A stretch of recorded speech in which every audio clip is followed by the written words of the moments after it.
At the NFTs, under the founders guys become the dominant force now in activism.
Good evening, everybody. Welcome to the Bronze Reaper Podcast. I'm your host, Emotional Perkins, and sorry it took me so long, but we got a great conversation today. Give me a second. And what's going on, Ali? Malaikum salam. Black unity versus African movement. Are FBAs and that Black Diaspora fighting different battles? This is a great conversation I wanted to have probably Thursday, but I was like, yo, let me make it a Friday show. This is something that This is something that we can talk about on Friday. I don't know what made me think about this topic. I heard a conversation. I think it was on Love World show that an African guy, is saying that he understands foundational Black Americans language. Um, it's just he thinks he's fighting. What's going on, Fresh Always? He believes that Black Americans and the Black Diaspora are fighting two different battles. And you know what? I'm gonna say this. I actually do agree with him. I agree that Black Americans are fighting two different battles.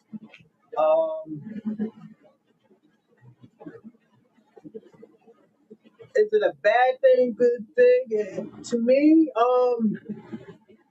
with these conversations, I don't believe it's a bad or good thing. I believe it's a conversation.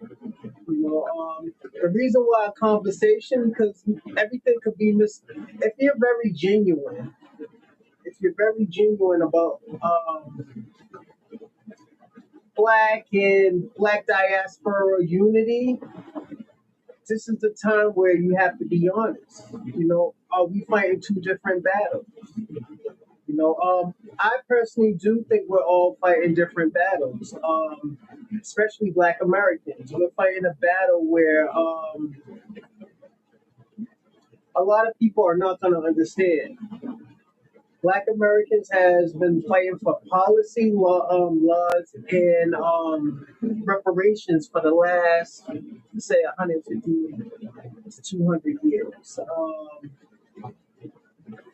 The reason why we do believe Black Americans deserve reparation, and it's a lineage thing. It's not just, oh yeah, these people died off.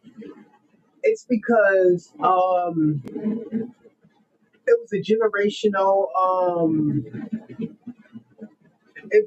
Was inheritance that was stolen from people generational. There has been people that bought farmland, land, communities, and just had it taken away from them while America broke their own laws. So yes, generationally, Black Americans do deserve reparations in this era right now. Yes. Give me a second, everybody. FBAs is fighting white supremacy in U.S. In USA, the diaspora is fighting Afro supremacy from Africa gatekeepers.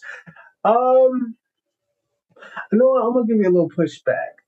Black Americans or foundational Americans are fighting white supremacy, yes, but what we're really fighting for is reparations, policies, and laws, lineage wise. You know, where the Africans or the black diaspora is not going to understand because at the end of the day, they're fighting for something different. They're fighting for their lineage, they're fighting for their land. So, you are right. They are on the diaspora are fighting Afro supremacy as well because this Afro supremacy that they're fighting is listening to the white supremacists. You know, so they're fighting a two-headed dragon, as most people say. They're fighting a two-headed dragon. The reason why I'm gonna say they're fighting a two-headed dragon is because they're fighting their people under an entity or an ideology. You know, and what I mean is they're fighting their people under their ideology of white supremacy. You know, that's why when you look in America and you see a lot of these people who are from an immigrant background and they're siding with the white supremacists or what the government is doing, it's kind of odd to us because we're not used to, we are used to like sellouts, but we're not used to people that we help get over here or our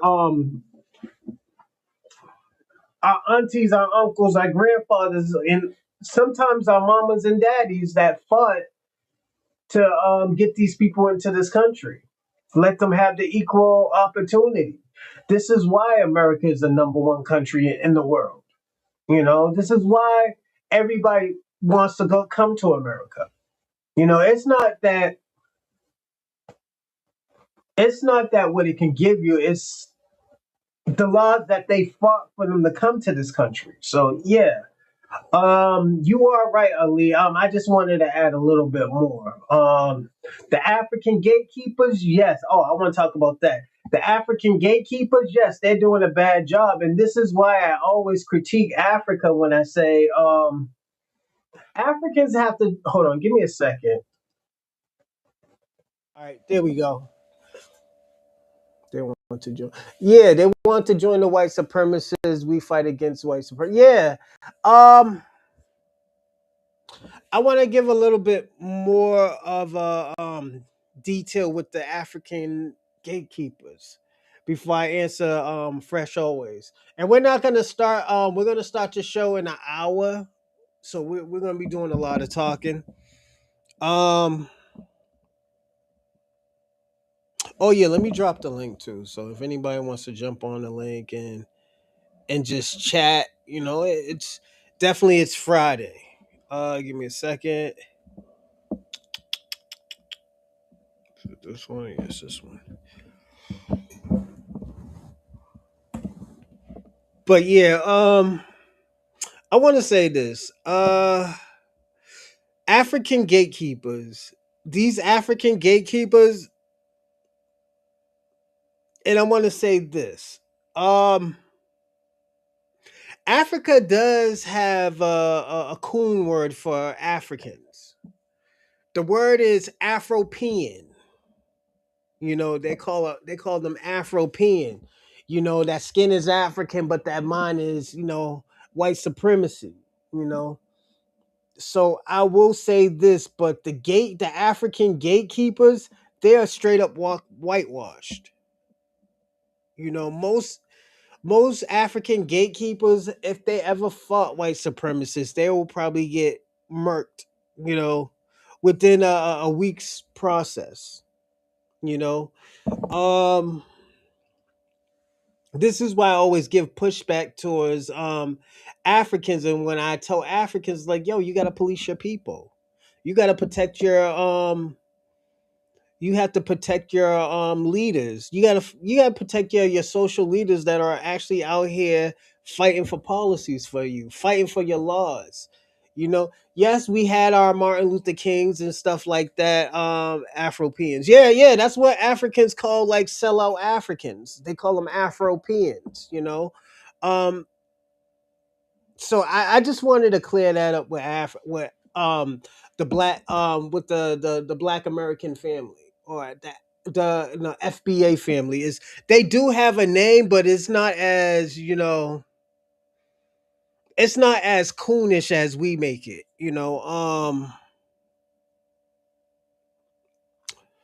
When we say our coons or our sellouts, that's our sellouts. Their Afropeans is more of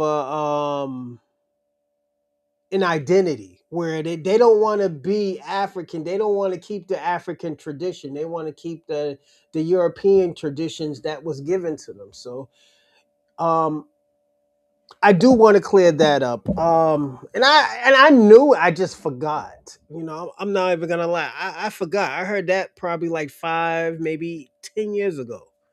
When they were talking about Africans going to Europe and just becoming a different person, just dropping their culture and their lineage and all this other stuff. I was hearing this from a Pan African, I believe. Um, but the thing about it, also, a lot of these Pan Africans wouldn't know nothing about that, because if they knew, they would have cleared that up. They would have been like, yeah, we do have our name for that. And this is where I always explain what's going on, Ray Ray. Shout out to you too. Congo Dandy. A Congo dandy. Um, I know what a black dandy is. I never heard of a Congo dandy. What is a Congo dandy? FBA. I mean, Ray Ray FBA. What is that? I'm very unsure about that. You know. But let me finish what I was saying before I lose my train of thought, because I do got ADHD. I do want to say this.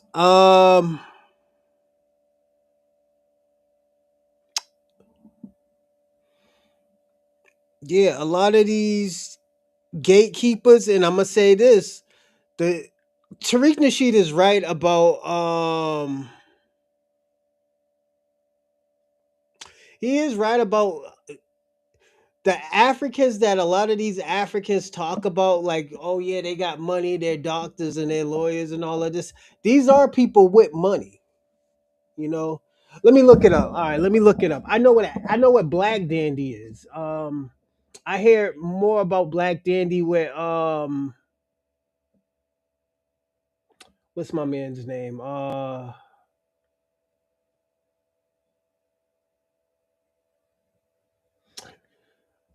What's our brother from Harlem? Dapper Dan, you know. Give me a second. Congo Dandy. Let me look that up. I was just talking about Congo too.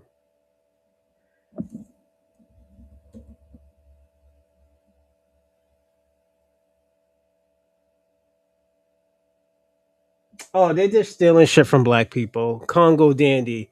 Congo Dandy, yeah, it's just, let me just read the meaning. Members call Spara, wear bright, expensive designer suits. They mix luxury fashion with structure codes of peace, polite manners, and dramatic walking styles. It's just some shit that's stolen from black people. Congo dandy, yes. Uh, it's called La Sap or La Sip. Uh, it's more of a French word. Yeah, it's Congolese. It's just Congolese dressing like Nigerians, if you really ask me.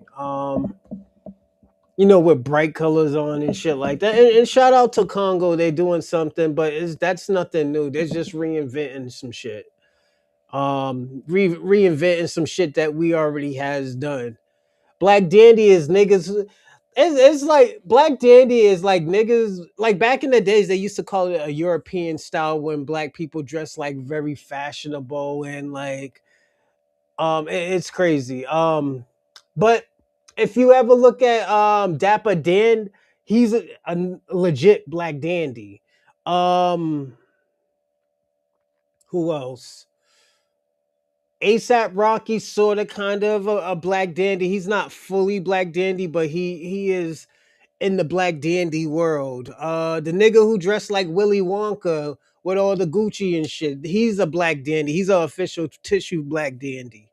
Um, that's all dandyism as they call it back in the days. Give me a second, everyone. Yeah, that's what it is. Somebody, hold on one second. Who's this?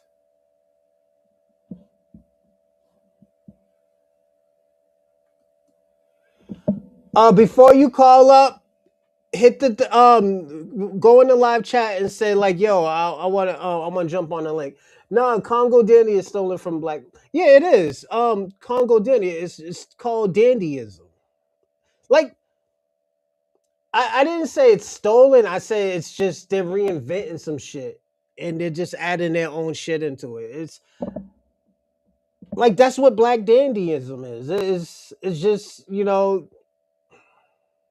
I don't want to say it's metro. It's not your fault. Oh, ADHD didn't exist until they took the. Yeah, probably. Probably. Ali, that's where I probably got the shit from. But I'm gonna tell you where I probably got my ADHD from. When I was 2, I got hit in the head with a bat, and my brain was bleeding internally. So, and my brain just stopped bleeding. So I had when I was 2, because when I was 2, I was already doing shit that Give me a second, fucking ant. Um, I was already doing stuff faster than most people. So hold on one second. Who's this? Peace family. Hey, what's going on, African American? Shout out to you. He wrote something in a private chat. What's going on, player? But yeah, yeah, I got hit in the head when I was a bat when I was 2, so I had to learn how to do stuff over. So I don't know, it could be that, but yeah, yeah, but I'm gonna say this, Black Snow Bunny. There's nothing wrong with reinventing the wheel. A lot of us do that as what as it is. Is this an online panel, bro? So basically, I want you to talk about the topic. African American. This is what the topic is, and y'all can't see it because it's a private chat. I don't know how that works, but he wrote something. So African American. And please don't call me brother. It offends me, but I don't mind. You knew, so I don't mind you call me brother today. It's cool, but it offends me. But it offends me just a little bit. But I don't mind. I don't mind you call me brother. But I want to know this. Do you think Black Americans, or also known as foundational Black Americans, in the Black diaspora? Do you believe that we are fighting two different battles? That's the real question. But yeah, that if you want to talk about that on the panel, yeah, we can definitely talk about that. I'll give you 10 minutes to talk about it. But let me answer this question, Black Snow Bunny King. I don't want him to spread this propaganda. Black dandyism, it technically came from like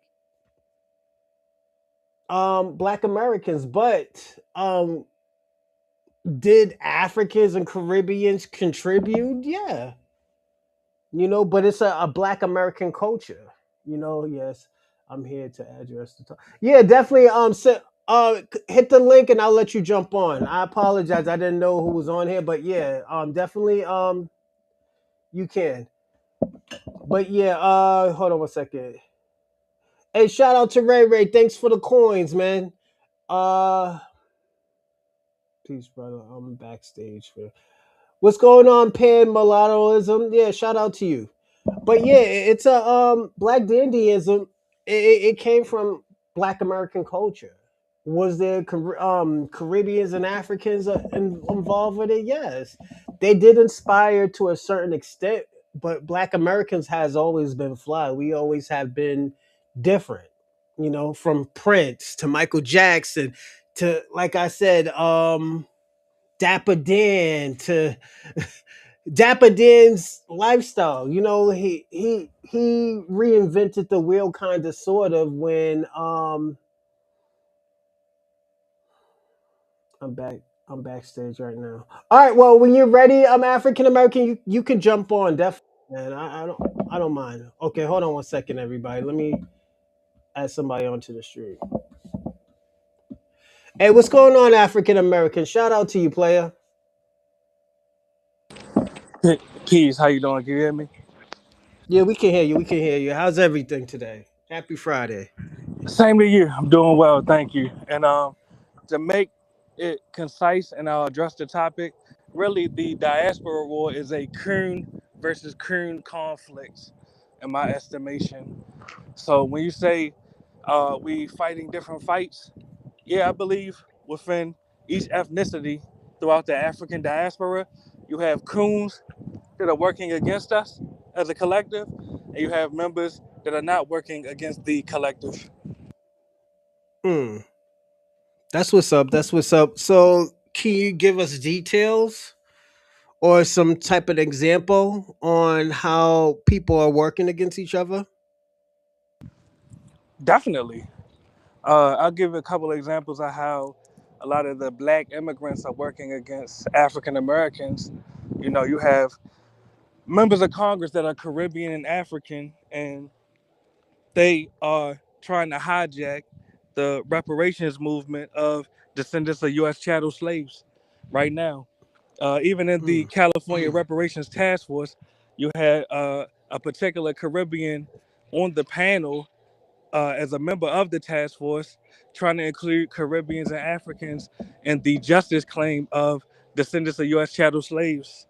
Additionally, it could also be argued that there are descendants of U.S. chattel slaves in the U.S. military throughout the continent of Africa. Matter of fact, I'll give an example of one conflict in particular. You had African Americans. I know you reject that term, but when I say it, you know what I mean. You had No, African no, I Americans. get. So hold on. I'm sorry. Uh, I'm sorry to go cut ahead. you off. Whatever That's you all. whatever you identify it yourself, I don't mind. You know, at the end of the day, it's still under that Black American cloak. If you call yourself a foundational Black American, if you don't like that, you like Black American, African American. I get what you mean. It's still under that black cloak. You know, where people can't, parasite or try to jump on the bandwagon and turn it into get out of with it, get out of jail free card when they do some stupid shit. So I get what Yeah. people mean. So Well, just to sum it all the up, because I never want to be long-winded, and I appreciate you letting me know that you're not going to set trip over the term African American. But the point I'm yeah. making is, yes, as I stated earlier, these diaspora wars that we're seeing, they're nothing but coon versus coon conflicts, really, because a lot of the agents they don't like each other, but they're able to organize with each other against us. The whites, a lot of them really hate each other, but they're able to organize with each other against us. With us, you got a lot of us, and I hate to even use this term, you got a lot of, I'm gonna just say blacks, booty clapping for other ethnicities and working against their own race. Mm. No, I could see that too.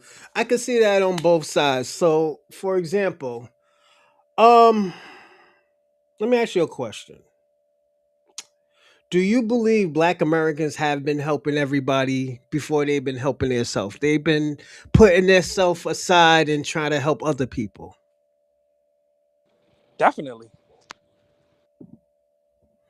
Do you believe that's where we went wrong at? Because it just seems like, you know what, this is what we're supposed to do, or is it just we just misunderstood, what the idea was?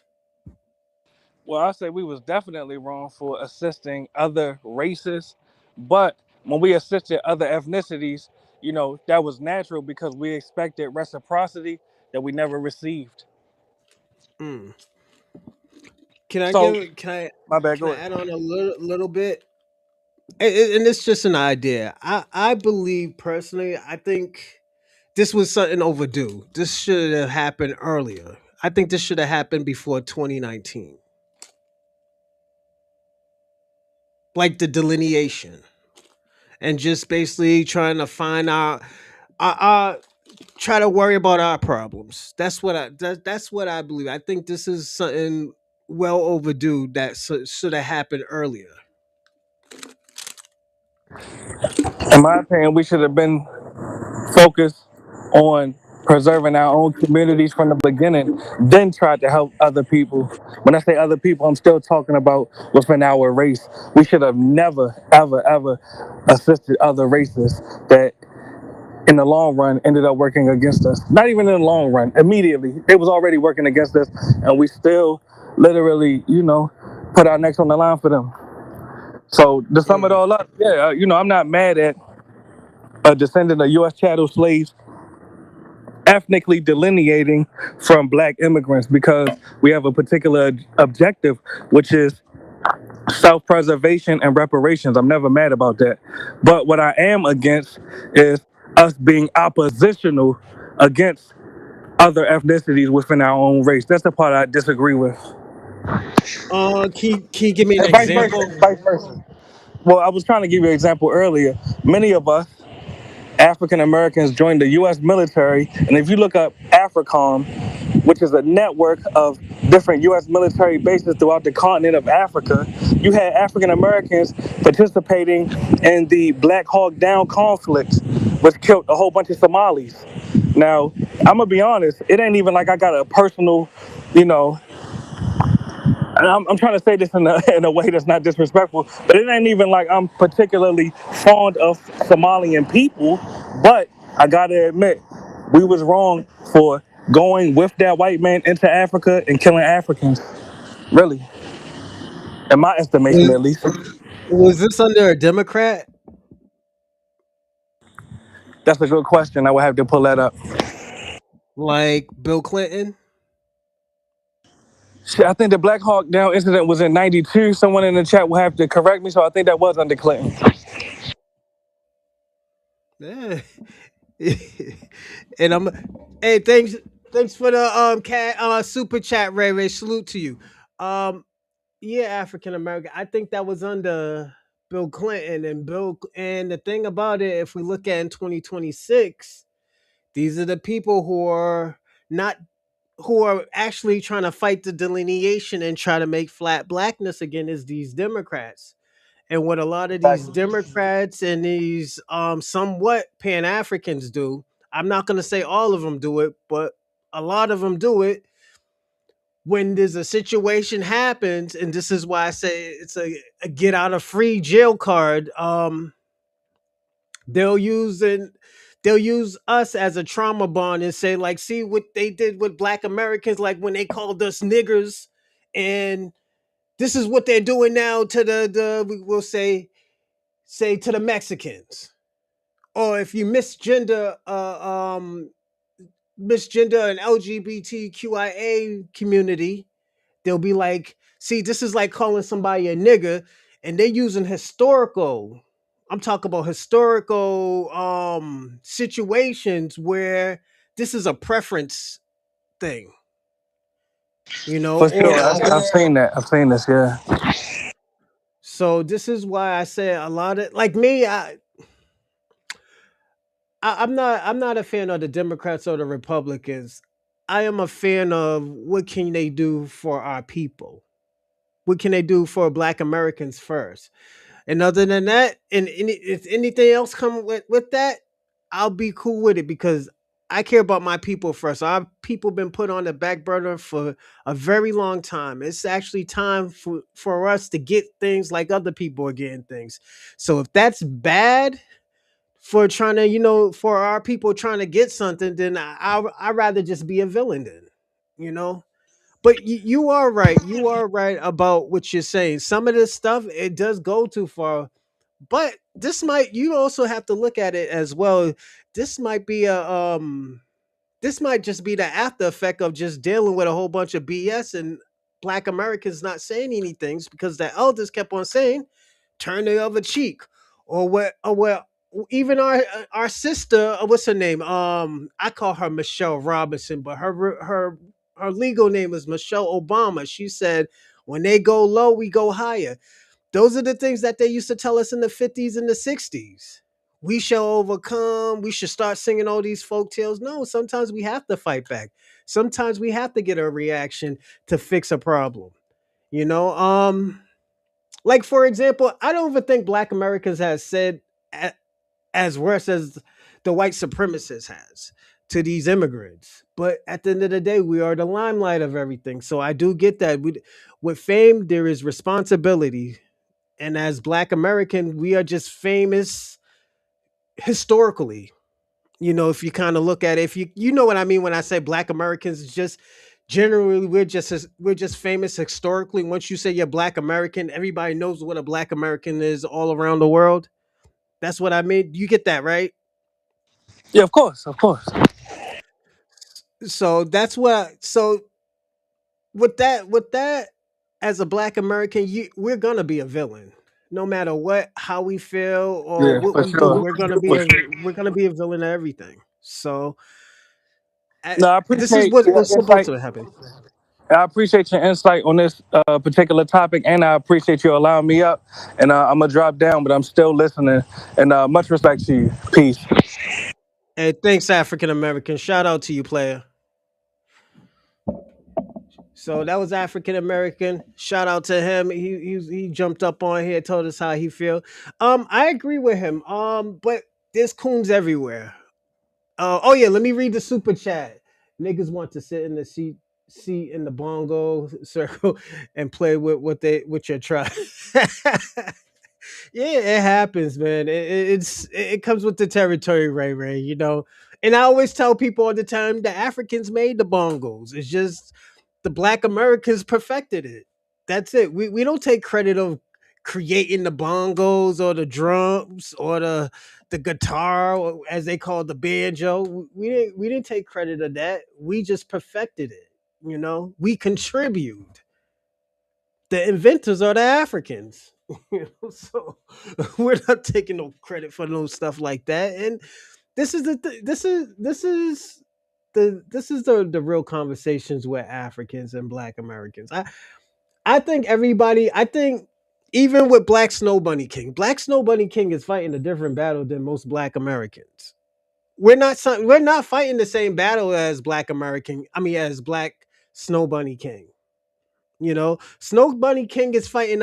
He wants to unite Black Americans and other diaspora to fight their problems. Like I've actually wrote notes today. Within the next 10-15 minutes while I read all y'all live chat. Um, I'm gonna tell y'all the notes that I do have. Let me start from the top. Let's see, yada yada yada. Read that. White supremacists. Black Snow Bunny said, what does bronze mean by Black unity and African movement? So, what I mean, let me finish reading it. The Pan African movement is some nonsense with the Black unity, the COINTELPRO. Okay, so the African movement is synopsis with the African Union. I mean, the African movement. Black unity is different. We're talking when I say black unity, I'm talking about Black American unity, or FBA unity, also known as FBA unity. That's what I'm talking about. Unity within America with Black Americans, people who come from chattel slavery. That's what I'm talking about. African movement or the Black Diaspora movement, that's your whole countries from all those countries in Africa, 54 countries in Africa, places in the Caribbeans, what else? Afro Latinas and Afro Latinos, all y'all come together and liberate Africa. That's the movement that y'all are pushing. That's what I mean by African movement. I think you're getting confused about the African movement. So I apologize for that if I did confuse you with that. FBA is not a code, it's a lineage. You know, that's technically black unity. FBA is black unity because that's a lineage. Let me see what else you said. The FBA code is separate. I mean, is separate. I think you meant to say separated from educated African Americans. Let me ask you a question, Black Snow Bunny King. And I hope, and this is just a question. Do you think going to a white man's school or some type of prestigious college make you educated? I'm just asking a question. Can a person who don't go to school be educated? You know, that's the question I want to ask. I want you to ask. I want you to answer. Nothing else. I need you to answer that question. Ray Ray says the Roland Martin clones are out of control. Yeah, Congo Danny is stolen from black people. Um, I will say this, Black Snow Bunny King. Congo Dandy. It's just a sub ideology. You know, it was already created. Like I said, there is African influence into it. It's just not from Africans. Where do you think you got the dashiki from? Some black dandies wore dashikis and with some cool shit, probably with some Balenciagas and some some dress pants and shit like that. That's a, you know, it's just how you rock shit. You know, to a certain extent, I'm a black dandy. You know, it's a lot. It's more than, let me tell you something. It's more than just an ideology. It's also a fashion statement. It's a little bit of everything. It's an ideology. It's you're a borderline metrosexual. You know, there's nothing wrong with it. You know, doesn't mean you get impounded. It's just that's what it is. Black Snow Bunny King. Um, they don't have plumbing, but they have Fendi suits. Shout out to Ray Ray. He said they don't have plumbing. They don't have plumbing, but they have they have Fendi suits. Shout out to you, Reaper. It's not your fault. ADHD didn't exist until they took them paddles off the school. Gen Z and the older got beat into was a consideration. Yeah, pretty much. I gotta kind of agree with you. Ray Ray says, I mean, Black Somebody says Ray Ray is one of those niggas who park their Hellcats way in the backyard of the ghetto, trying to hide it from the repo man. Huh?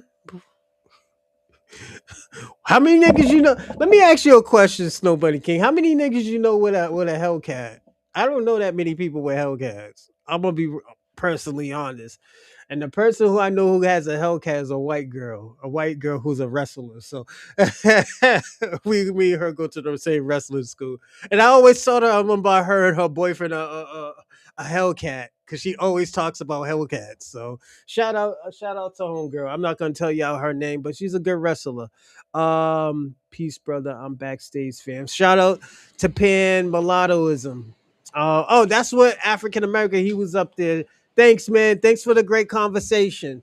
Let's see. Ray Ray said, imagine being rejected and making up scenarios to pretend you've been accepted and respected. Thanks for the jewel, the 10 jewels, Ray Ray. I appreciate that. Yes, FBA and Black Diaspora. Bebe 2026 said, yes, FBAs and diaspora are fighting different battles. FBA's fighting for reparations. The diaspora is fighting to tether on to the FBA after rejecting FBA. Yes, that's another part. I do agree with Bebe. This is why a lot of this flat blackness is getting thrown out the window because This is why I've been pushing the, like, yo, we got to stop doing that. Get out of the free jail cards when people use these things called the term black. They use the term black to get out of free and pass all the degeneracy onto blackness, you know, and they know that they don't call themselves black, you know. So yes, I do agree with you, Bebe. They are trying to tether on to FBA by after rejecting it, and the reason why she says that, because Black Americans mean foundational Black Americans, because a lot of y'all wanted to tether on to Black Americans, so we put another word so you can't tether on to it, and I don't think y'all should be mad about that. You should be like, oh yeah, well, you know what? Let's just accept it. This what makes them different from us and them. Like, for example, a lot of these Trinidadians get mad when you call them Jamaican, or the Jamaicans get mad when you call them Trinidadians. So, and it's a valid point to get mad at. So we can't, we can't just act like it doesn't exist. Let's see. African American sounds like a tether. Shout out to Baby. Shout out to Baby. Let's see. The FBA is not fighting for reparations. Name one single FBA cult member on a reparation panel or active working towards reparation. That's my last off. Snow Bunny King. I'll say this to you, Snow Bunny King. Like I said, you're fighting a different battle other than Black Americans, or also known as foundational Black Americans. This is why you're not. This is why you don't understand. And I get it. You're not supposed to understand that. You're supposed to. You're used to Black Americans just falling in line and just helping Africa and the Caribbeans. Like, for example, you wasn't used to Black Americans turning on Jamaica when they got into some type of tsunami. So it should have not. Black Americans should have helped, but we should have never helped, because at the end of the day, you don't respect Black Americans. Why would you want somebody to help that you don't respect? You know, Ray Ray, pretending to be Ray FBA says pretending to be black, yet yes, yet everybody no, yet every summer waving your flags of corruption. Yeah, West Indian Festival is coming up. I think it's next week. I'm not going, so I'm not going, but yeah. Hey Ray, thanks for the jewels. Another 10 jewels, man. Shout out to you. Threw the W up, throwing the dubs up, man. Yo, we winning out here, man. I'm telling you, I'm gonna say this: Black Americans is winning out here, and the reason why is, like, yeah, we joke around and stuff like that, but we're focused about these policies, laws, and reparations. You know, let's see. Hold on one second. Let me finish reading that. Off with the Kufi. Take that shit off. Take that shit to Africa, Goofy. Off with the Kufi. Yeah, that's like, I don't think people understand the black dandyism. I'm in that world of very little. I'm not on a higher echelon. A lot of these people who are black dandies, they look weird, because they don't understand it. It's technically a fashion statement. Like the nigga who run around with the Gucci looking like Willy Wonka with the little mustache like that. I think he's a black American, but he has the ideology of black dandyism. So I understand it. He looks funny, but he gets a lot of honeys. It's different. It's a very, I'm gonna say this. It's a very expensive lifestyle. It's very expensive. I don't think I can support that type of lifestyle, because you're spending $4,000 to $5,000 a month on fashion. You know, what's our other homie's name who be in Romania? The nigga who The nigga who put the Romanian nigga to sleep. Fuck. The nigga who be doing the flips. I forgot from the Bronx. If y'all know him, please. What's his name? Adonis. Adonis. He has an ideology of black dandyism to a certain extent. Yeah. So yeah, don't. Like I said, it's a complex culture. We're starting to see like in Congo, they're starting to do it now. So I don't see nothing wrong with it. I'm gonna say this: I don't see nothing wrong with it. I don't want Black Snow Bunny King and make a big deal of it. I don't think there's nothing wrong with it. Of black dandyism, I personally love black dandyism or just dandyism at its higher echelons. So it's there's nothing wrong with it with me. Black Snow Bunny King, he didn't get chased. He didn't get chased out. I believe they gave him 3 minutes to speak and was told to step away from the mic when his 3 minutes was up. Stop lying, huh? Yeah. Shout out to Bebe. Thank you, Bebe. I can always depend on Bebe. 2026. Thank you, dear. Please, he has to understand. This reclining hairline nigga is making that's up making that up. The Congo dandy did not come from some country. Actually, it kind of did. Dandyism has been around for years, for generations. Black Snow Bunny King. It just didn't start in the 1930s. Niggas have always been fly. How about this, Snow Bunny King? Would you like to do a show on dandyism? We can talk about dandyism. Um, I would love to have a conversation on dandyism.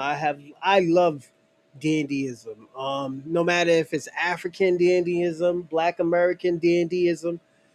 I like fly shit, you know. Like in this generation, y'all would never understand dandyism. It's something new.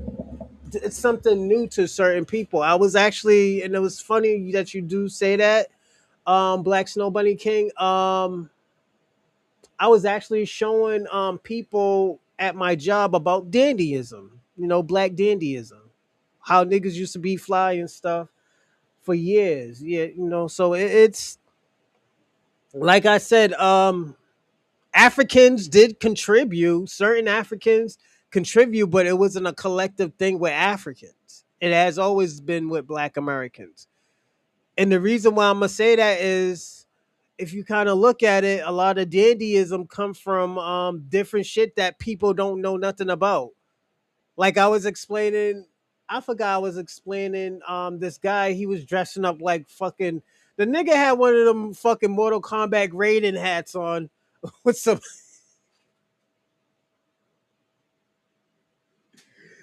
nigga had a full ass suit on with that Raiden, the Chinese Raiden hat. And the little Japanese sandals and shit. And I said, yo, what the fuck you made you wear that? He told me the gods told me to wear that shit. So I was like, okay, my nigga, that's over my pay grade, nigga. Let me just stop. So like it's like I said, it like I said, it's not just a culture or it's an ideology. Because what they're doing, they're taking other things from other cultures and other fashion from other cultures and just putting it together and seeing what they're making and shit like that.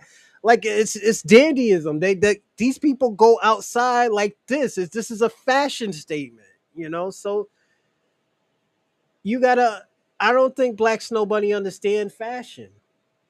This is why what's his name? Alexander McQueen was so famous because at the end of the day, he was doing things different than other people was doing. What he was inspired by uh was it angels, demons, cult warriors, and so was it the Viking excuse me, the Viking fashion and just whatever came to mind. That's why he was he wasn't smart. He was intelligent. He was a genius. That's like I told the African Kenyan last week. I told him the different. Yeah, I said there's a difference between being smart and being intelligent. You know, smart people think fast. They understand shit fast. Intelligent people think deep. They're deep thinkers. We could be talking about this water. So why does this water taste like that? A nigga can go all the way into the particles and like where the water came from and the air it was like breathing. There's people like that. They're deep thinkers. So it's the fuck. That's how life is, man. Let me keep on going. Snowbunny King posted the YouTube video. You cannot, but you are lying. Facts, he is lying. Baby. Shout out to Ray Ray for the super chat. Nigga want to sit in the in the bongo circle, in the bongo circle and play what is your try. That nigga gonna end up singing the Toto song by the song Africa in the circle, singing with the white folks. Shout out to Toto, man. I actually seen him in concert, man. I just wanted to hear the Africa song from Toto. That's it, my nigga. So I got me some tickets just to hear the Africa song, and I stayed because Ludacris. I was high as fuck at that day too. That's when I used to smoke. I was high as fuck. Ludacris came out. Niggas almost started fighting when that song "Move, Bitch" came on. Niggas started, yo, white bitch, don't touch me. Yo, started pushing. It got crazy. Continental Africans tethers onto African Americans. Shout out to Baby. That was Black Snow Bunny King. Ray Ray. Ray Ray say erasing that American concept in. I think he meant to say erasing. No, race is an American concept, and if you're American and too stupid to that, stay out of FBA's business. Oh, I gotta put that up. Yeah, Ray, you are right about that. You're right about that. Uh, the Africans and Caribbeans has no African and Caribbeans been has been. Well, hold on. Let me say the Africans and Caribbeans been me no black since platform fishbowl shoes. Yeah, that's I gotta give you credit. Yeah, Ray. When you think of it, yes, they have. They've been. I don't want to say anti-black, but they have been pushing back for years and decades about them not being black. This is where the Yankee situation came from, or the Yankee scenario. Not all of them, but it was a good majority of them, and a lot of their parents said, "Yo, stay away from them Yanks." So we can't act like it didn't exist. I will say that we can't act like it doesn't exist. They have said it.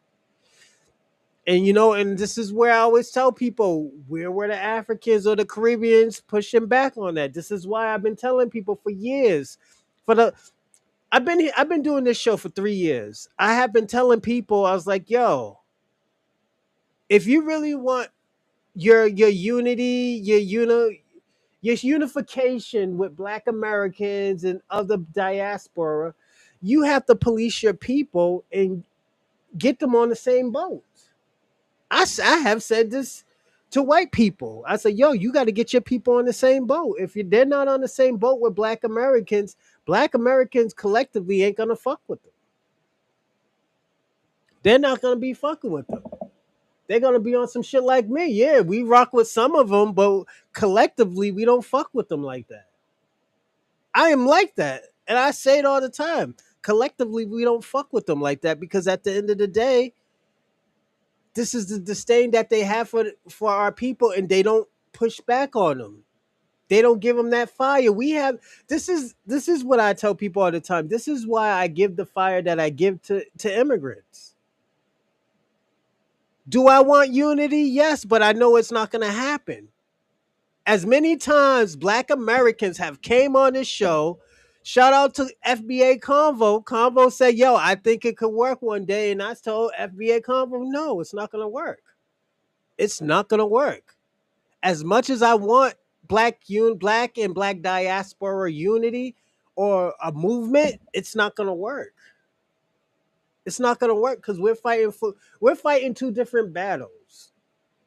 We're fighting for laws, policies, and reparations. We were fighting for laws and policies for all of us in the black diaspora.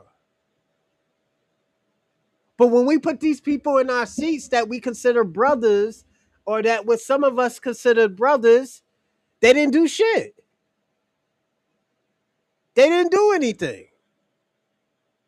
So now this is why a lot of this stuff, and this is why I told African American, I said, "Hey, homie, I don't think this stuff can be fixed. I think no. I'm sorry. Let me. I apologize. I said like, yo, I think this should have happened years ago. I don't think this should have just happened in 2019. I believe this should have happened in the early 2000s and then in the late 1990s. I said that because at the end of the day, they have. But this is how long they've been saying that for. They've been saying that shit from the 70s and the 80s. Like I have watched I have watched documentaries when Latinos wanted to be white. I have seen interviews where white when Hispanics said that like, yo, they're not Latinos. I remember when Latinos in New York were running around with Hitler flags, with Nazi flags.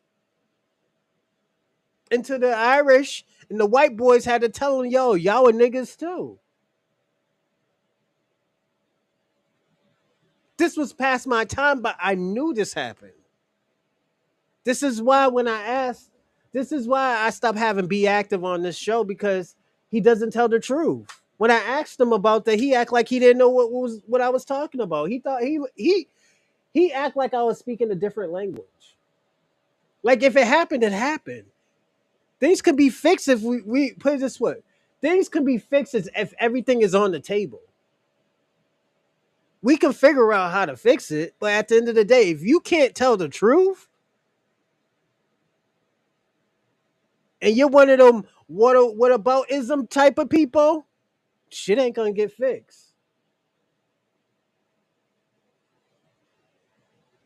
This is why there is a delineation.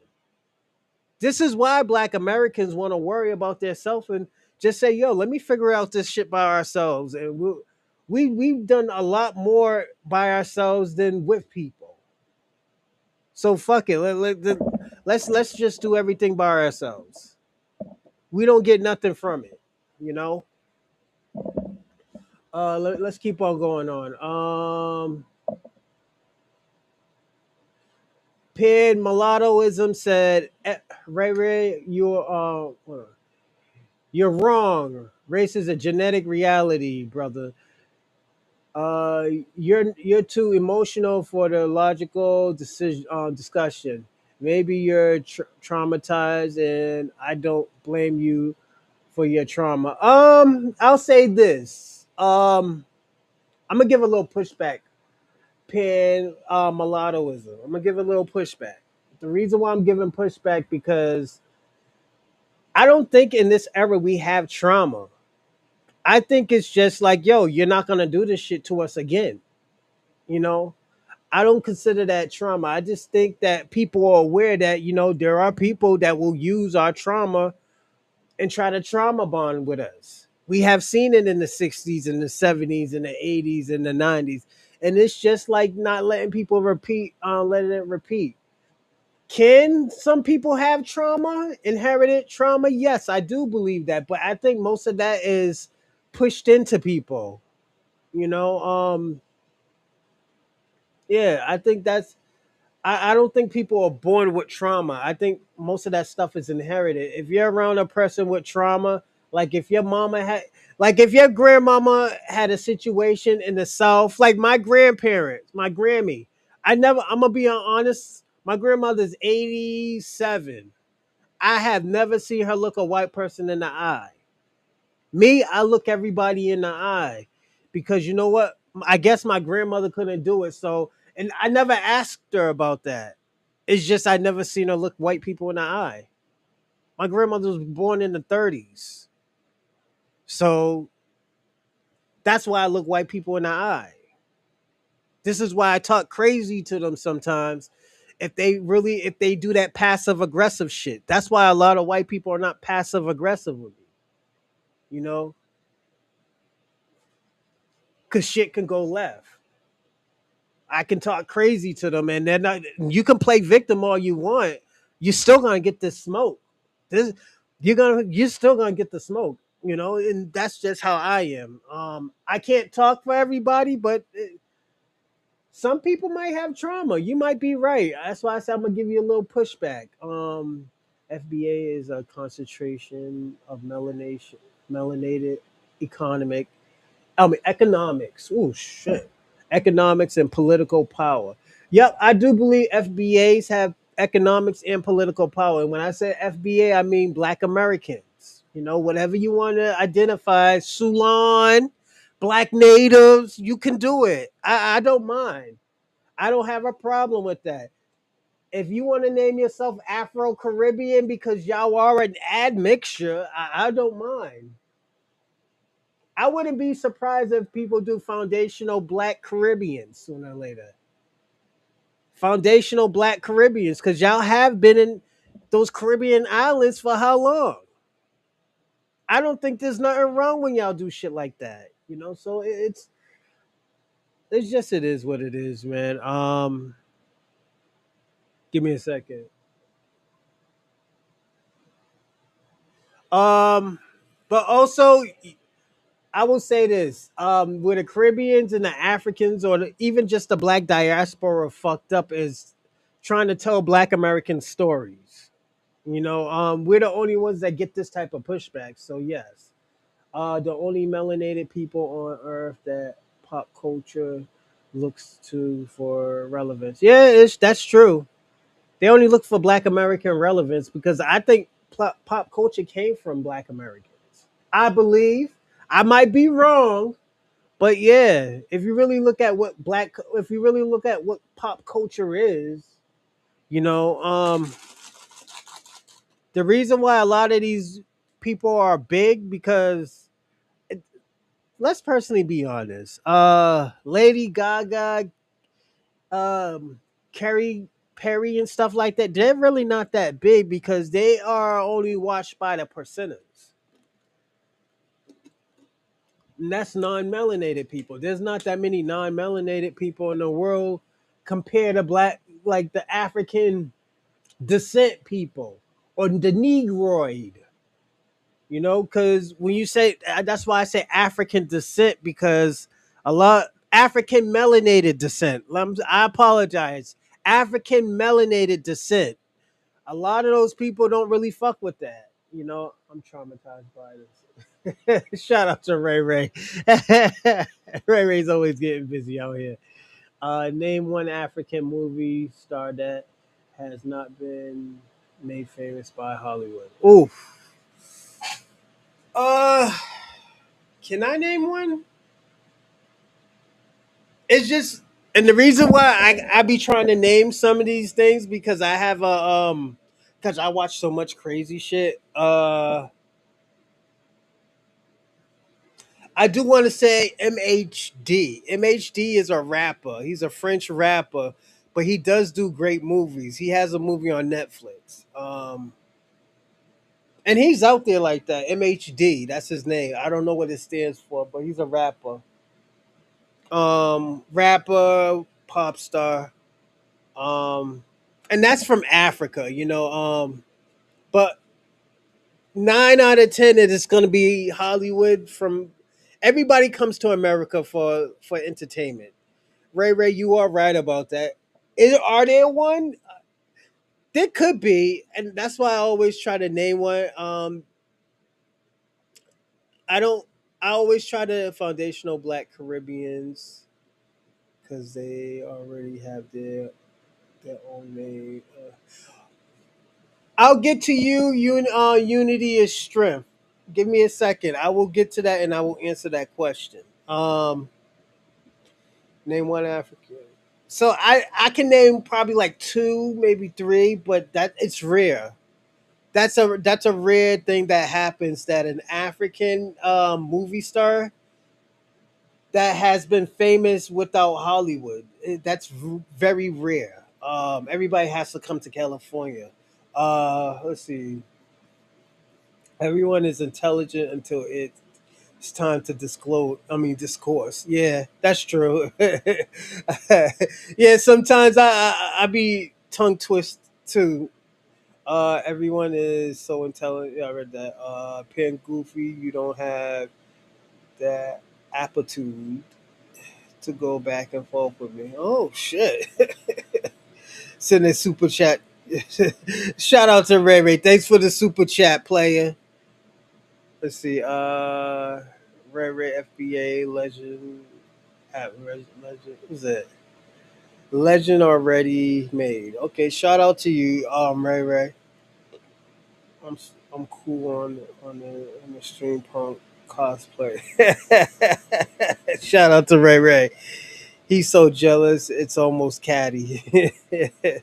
Look up Cap Calloway and Zoot Suits. Yeah, that's another one. That's damn near Black Dandy. Yep. You're right about that, baby. Where's the half? A devil that doesn't know race is an American concept. Yeah, that's true, Ray Ray. Unity strength. The diaspora is very two faced quite often. I had to learn the hard way by going to Africa. I'm still a I'm still a PA because the ultimate enemy is still white supremacy. Yeah, you're right, but it seems the Africans need to be focused to focus. I mean, forced to focus. Yeah, you're right about that. You're right about that unity strength. Oh, what's going on, E Will? Shout out to E Will out here. Yeah, you're right about that. Africa has to stay focused. I mean, it has to force to be stay focused because why do Black Americans have to tell you the Asians is taking your lands? You know, I'm gonna say this. I was probably one out of 20 people that told people that a lot of them were giving them shaky contracts. Yes, Dr. Umar knew, and Dr. Umar told Africa. Dr. Umar told y'all about Asia. That he told you about China, specifically China. So at the end of the day, yeah, this is why I always explain to people that I don't think Pan Africanism works in Africa because this is too tribalistic. I have said what Dr. Umar said. Dr. Umar said, like, yo, in China, they influence racism against melanated people. This is why I always tell people all the time I'd rather hold hands with a tranny before I go to China. Like, and China might be a beautiful place. It's just I don't want to go. I don't want to go because I don't want to bump into that shit. I'd rather go to Japan or South Korea. You know, Africans told Black Americans that they were not black. They called us slaves and Nakatas. Yeah, you're right. You're right, baby. That's what they did. They gotta own it. They gotta own that. Let's see. Yo, I finished my masters and got a huge raise today. Hey, shout out to E Will. He got his masters today. Hey, congratulations, E Will. Is that E Will? Yeah, I think that's E Will. E Will got his masters today. Hey, congratulations on a raise. Yo, you deserve it, man. That's what hard work does, man. And you deserve everything you got, E Will. Shout out to you, man. let the Africans unify with the United States government and pay the reparations that they owe. Yeah, that'll be great, you know. But you also got to understand too, Ray, with the trillions of dollars that we contribute, the spending power, the two was it 2 to 3 trillion dollars of spending money. That's more than most African countries. I don't even know how Africa is going to get a trillion. Like that's why if you ever notice, there's very few billionaires in Africa. If not, they don't live in Africa. You know, they move out. They move the fuck out of Africa. You know, but that is a smart idea, Ray. Africa and U.S. should come up with the money. Fuck it. I do agree with that. You know, that's just something to think about. Yep. Africans are tribal. They can't even get along on their own continent, and they are the majority. Yeah. Have you noticed, baby? Somebody told me this. They said there are more Africans in America there are more Africans that migrated from Africa to America than Africans that were sold into slavery. Isn't that crazy, baby? Just think about that. You sold less than 400,000 Black Americans to America, but there's like 3 or 4 million of y'all in America. So, so the people that you sold these people to and kicked them the fuck out that country, and now you over here. Now your offspring is in America now. So that's a crazy way to think about it. Africa don't seem to understand how deep Black American people claim the term black. Black is the name of our ethnic group of our tribe. Yeah, they think somehow that includes them. Yeah, that's why I was saying unity is strength. They're fighting two different battles. This is why I wanted to have this conversation. Like we do enough arguing. I think and it's cool to do enough arguing, but sometimes it's great to see like, yo, why are these fucking people doing this? And sometimes it's even great to just hear us talk about like, yo, let's go back. Take a step foot back and let's ask these questions. You know, and I heard this topic from an African. He was talking on, I think, the Love World show, and he started talking about like, yo, I think we're fighting two different battles. He's like, I'm from Nigeria. He said, but y'all are fighting for policies and laws, and actually, that's my words: laws, policies, and reparations, and we're fighting to take control of our countries. So yeah, it's. I think this is where Pan Africanism goes wrong at because Pan Africanism don't tell the truth about what's actually what they're fighting for. They use, and I'm gonna say this: they use the African ideology, just lie, scam until you get what you have to get. Then you can say, "Ha ha, nigga, I got you." I'm traumatized by. I read that. I read that. I read that. All right, let's see what Unity and Strength says, and after that, I got some stuff that I wrote, and I will read it. They don't need to call themselves foundational Black Caribbeans because they really have their own name. Jamaicans, Trinidadians, Haitians, etc. And no one. Let me ask you a question, Unity. Istrim. This is just a question. I don't know the answer to this.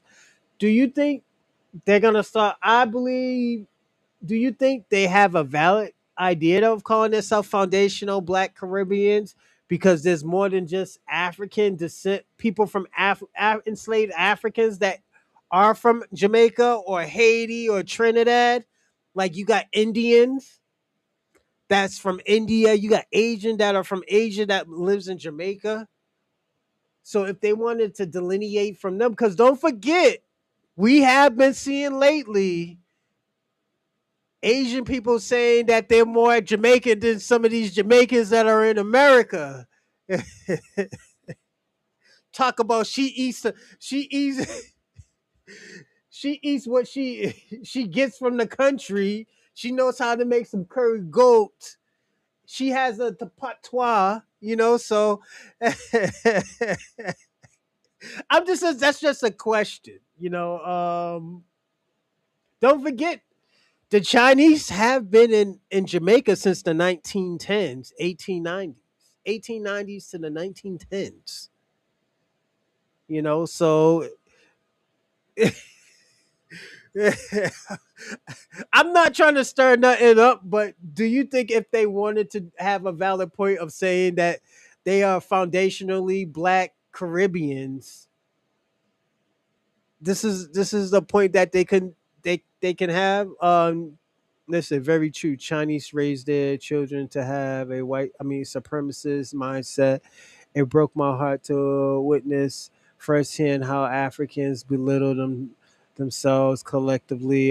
They have low racial self confidence. Yeah, yeah. But you gotta understand too. Unity, strength. Where do you think a lot of these black foreigners get it from when they come to America? Don't forget, and I think people always forget, black Americans are the most inclusive people in this generation. In this modern day generation, it's black Americans. We invite everybody. We share with everybody. We're inclusive with everybody. This is why a lot of people are thinking that, you know what? Maybe there were black natives here. Don't forget, these natives were inclusive. They were inclusive people. You look at these red natives now, they're not inclusive. They don't fuck with anybody. Even to this day, we're still inclusive. We still ride out, have one or two of y'all niggas at the cookout, but we're not gonna have all y'all niggas at the cookout. You know?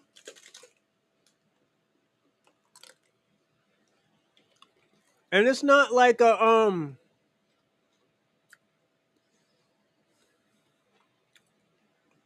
to me it has never been about a race thing, but at the end of the day, they're don't forget, they really can't talk about us because we don't have colorism problem. We might joke around like, "Oh yeah, look at this high yellow nigga," or "Look at this this tar baby." Niggas might joke around with you saying that shit and stuff like that, but it's a mechanism to keep our hearts stronger. Cause we can't go out in the streets and dumb the fuck out and nigga be hanging from a fucking tree. At those times, a nigga's gotta had to learn how to take it and give it. And I might have to say pause. Yeah, pause, but yeah. Some people have to give insults and learn how to take insults. It's not a normal thing, but at the end of the day, in this era, it is. Those Asians know damn well they not Jamaican. They do not assimilate into Jamaicans of African culture to keep speaking. So I'm gonna tell you this. oh, you might be surprised or you might be mad when I say this. Do you know the Chinaman helped the Jamaicans create reggae music, like the surround systems and all that other stuff? It was the Chinaman. Yeah, they helped the Chinese with Jamaica. Yeah, I mean not dance hall, but with reggae music, the Chinaman helped. Yeah.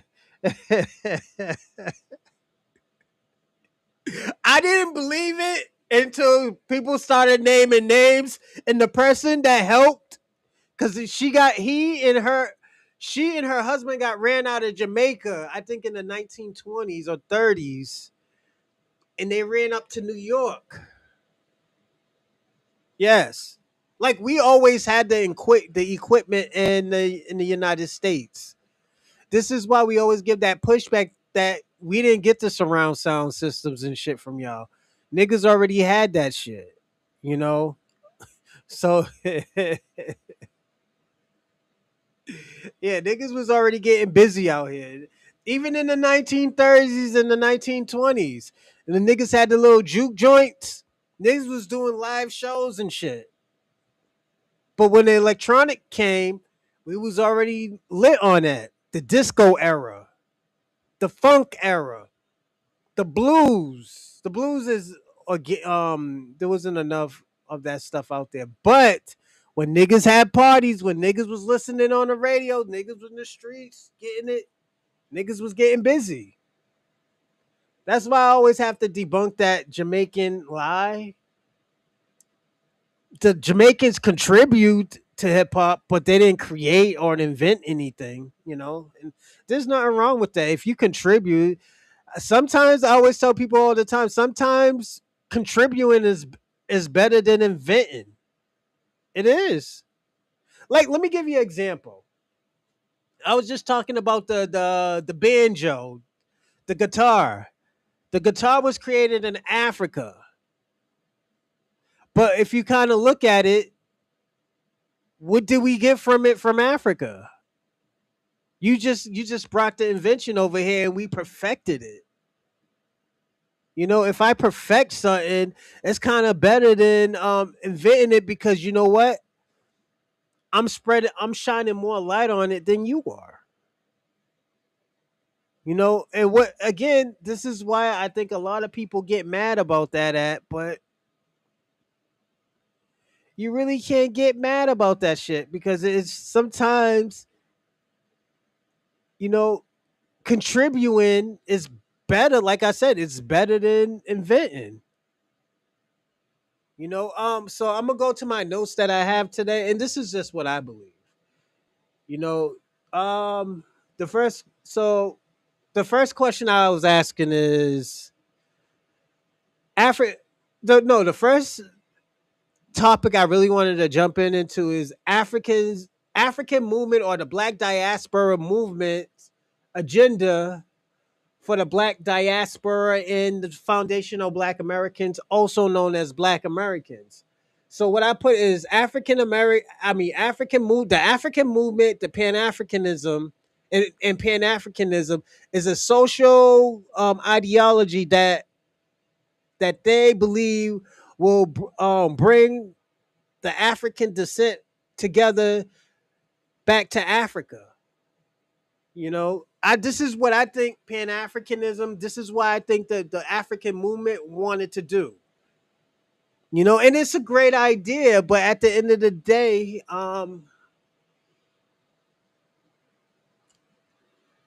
they only told Black Americans about this. They didn't tell the Jamaican about this. They didn't tell the Jamaicans like, "Yo, come together with Black Americans collectively, and let's get busy out here."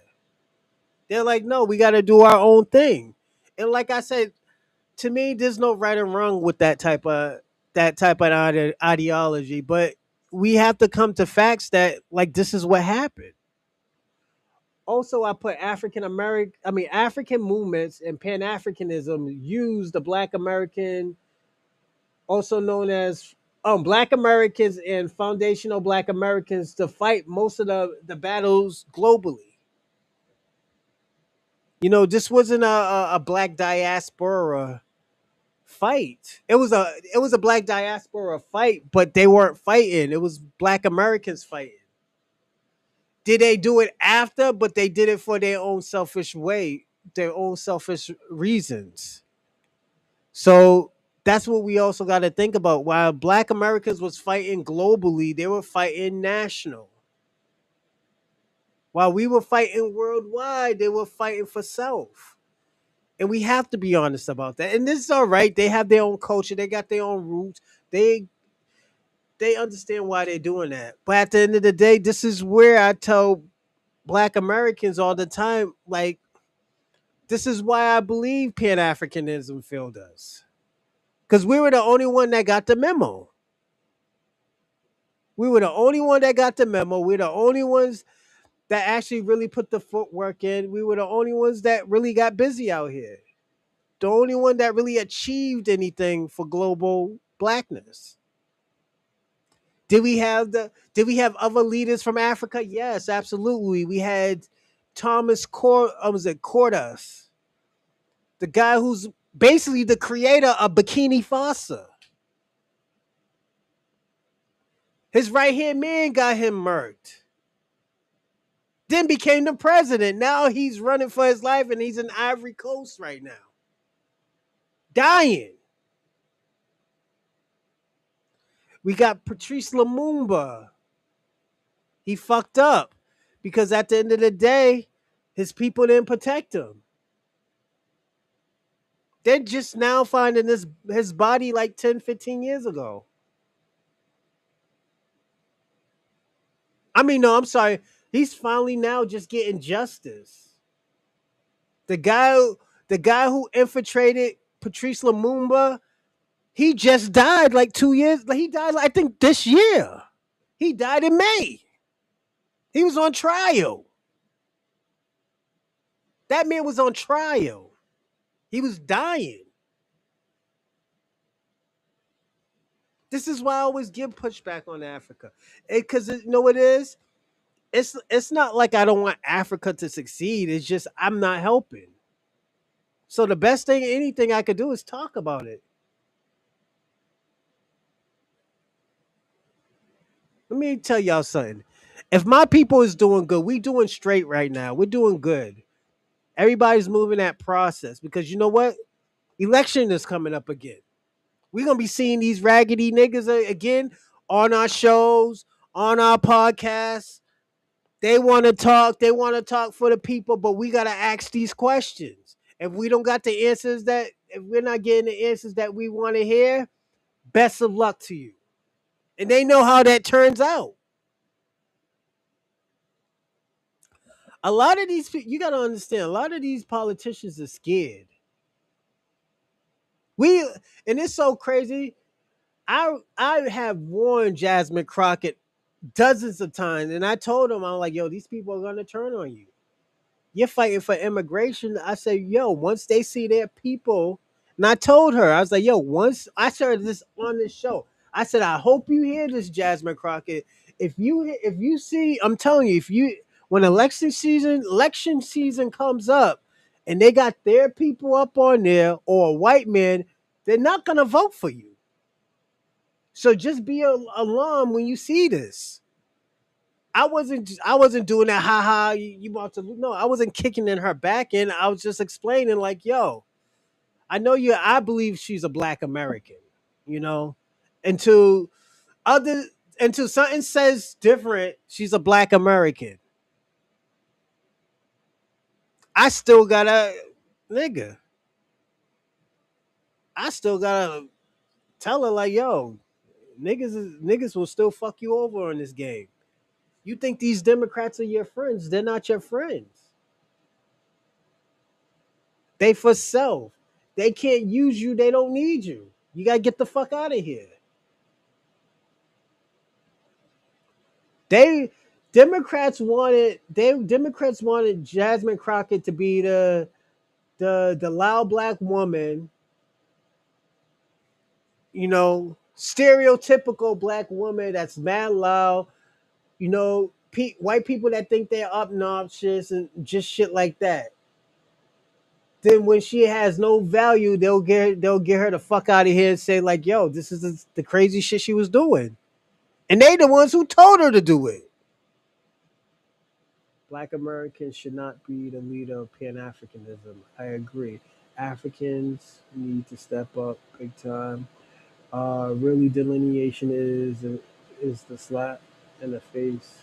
Africans and Caribbeans need to get their shit together. Yes, I agree. No, I'm gonna put that up here. I think you're right. Unity is strength. You are actually right about that. When you think about what you just said, I think you're honestly, I think you're right. It's coming to a point in time where they got to get their shit together. I've been telling them for a time. I said, yo, I went on a rant for like 45 minutes telling Africa, telling these Pan Africans, telling these Caribbeans, telling all these people that depend on Black Americans, yo, y'all need to get y'all fucking shit together. Uh, Y'all need to get y'all fucking shit together. There ain't no way in hell y'all talk about like, yo, y'all have this, y'all have that, y'all got doctors, but you still asking for fucking help. Niggas is still shitting in the streets. Y'all talk about y'all getting money, but y'all ain't building money into y'all communities and porta potties and plumbing. There's a Bangladesh. Bangladesh is probably the dirtiest country in the world. Niggas know that they're fucking dirty. They ain't gonna say, "Oh, yo, we got skyscrapers. Yo, niggas is eating lovely. Niggas eating our gold plates and stuff. Everybody got jewelry." No, niggas is not saying that. We know Bangladesh is fucking dirty. We're not gonna go on there and say like, "Oh, yo, these niggas is living like the Greeks when they invaded fucking Egypt." No, we're not gonna say that. We're gonna tell them the truth. Y'all niggas is dirty. Y'all don't got a prostitution problem. Y'all got a hygiene problem. Y'all country should get audited every fucking month. That's how dirty that fucking country is. And I'm talking about audit of all that fucking trash they got in that water. So yeah. But this is what these Africans do. They Africans and Caribbeans, they talk about how great is their country and they're not even living that life. Most of them are not even living that life. A lot of people got to stop doing that. Yo, if you was living, nigga, if you was a bum in Africa or you was a bum in Nigeria, my nigga say, yo, I was bumming it out in Nigeria. I was like, nigga, I didn't have no dog, nigga. I had a hyena as a pet, nigga. I domesticated a hyena, my nigga, walking around with a hyena, with a leash on a hyena.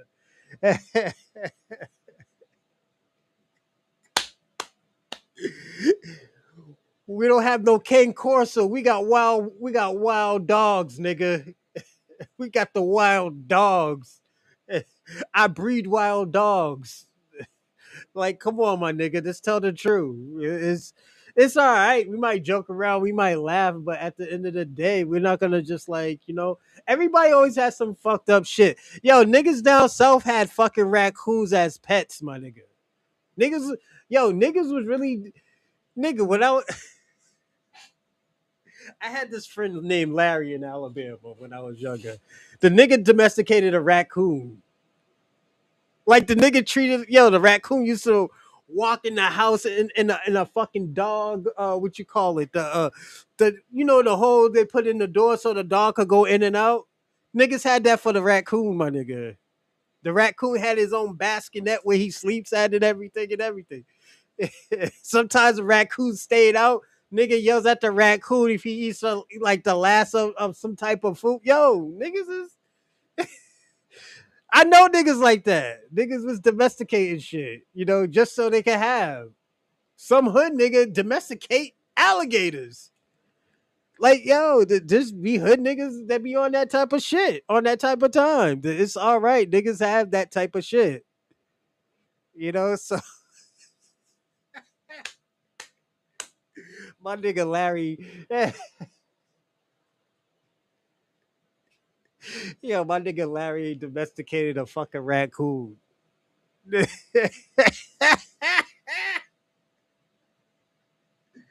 Yo, shout out to Larry from Alabama, but that nigga domesticated a raccoon. I have never seen no shit like that. He was like, yo, nigga, it don't got rabies, my nigga. Don't live in the city. That's why if you ever hear like a country nigga be like, yo, man, I'm gonna eat a nigga be like, yo, man, I just caught me a coon. When nigga talk about he about to eat a coon, it he said, yo, you asked that nigga, did he get that shit from Mobile?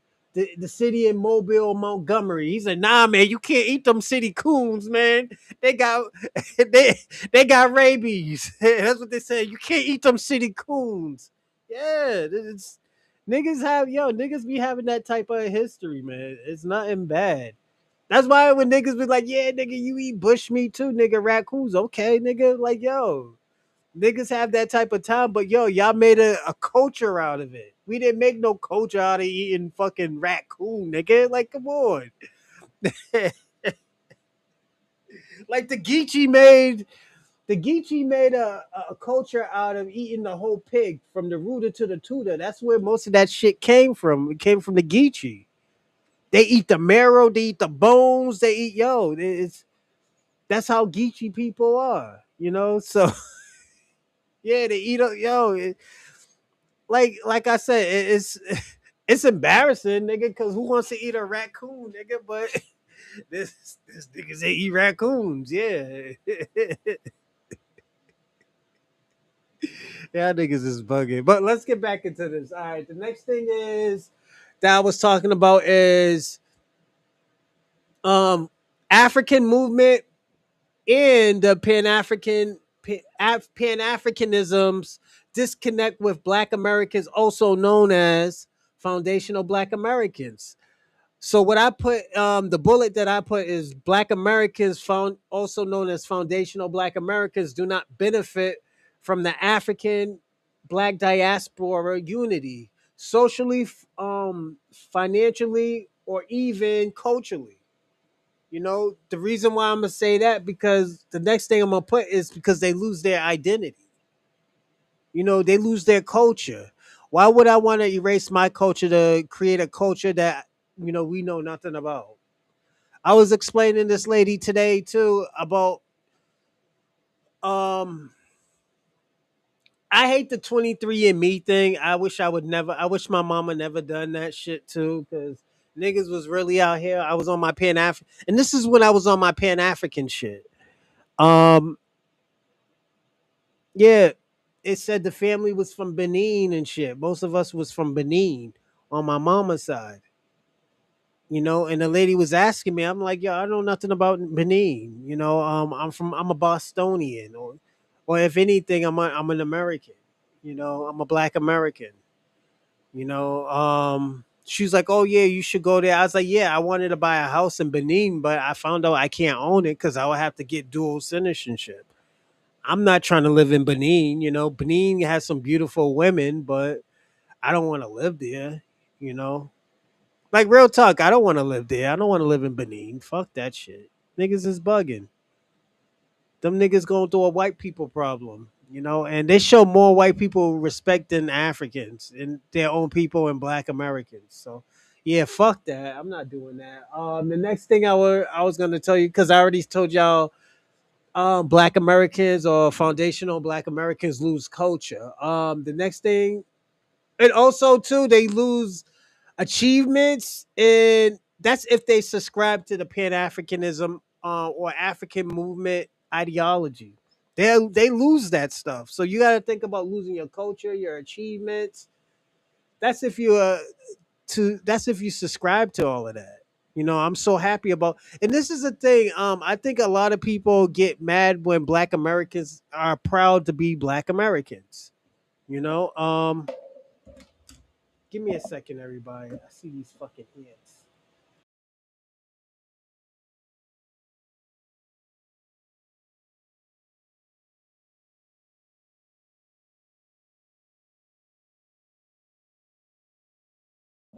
Fucking kill those ants, man. I don't like bugs, so yeah. I had to pull out the space, but yeah.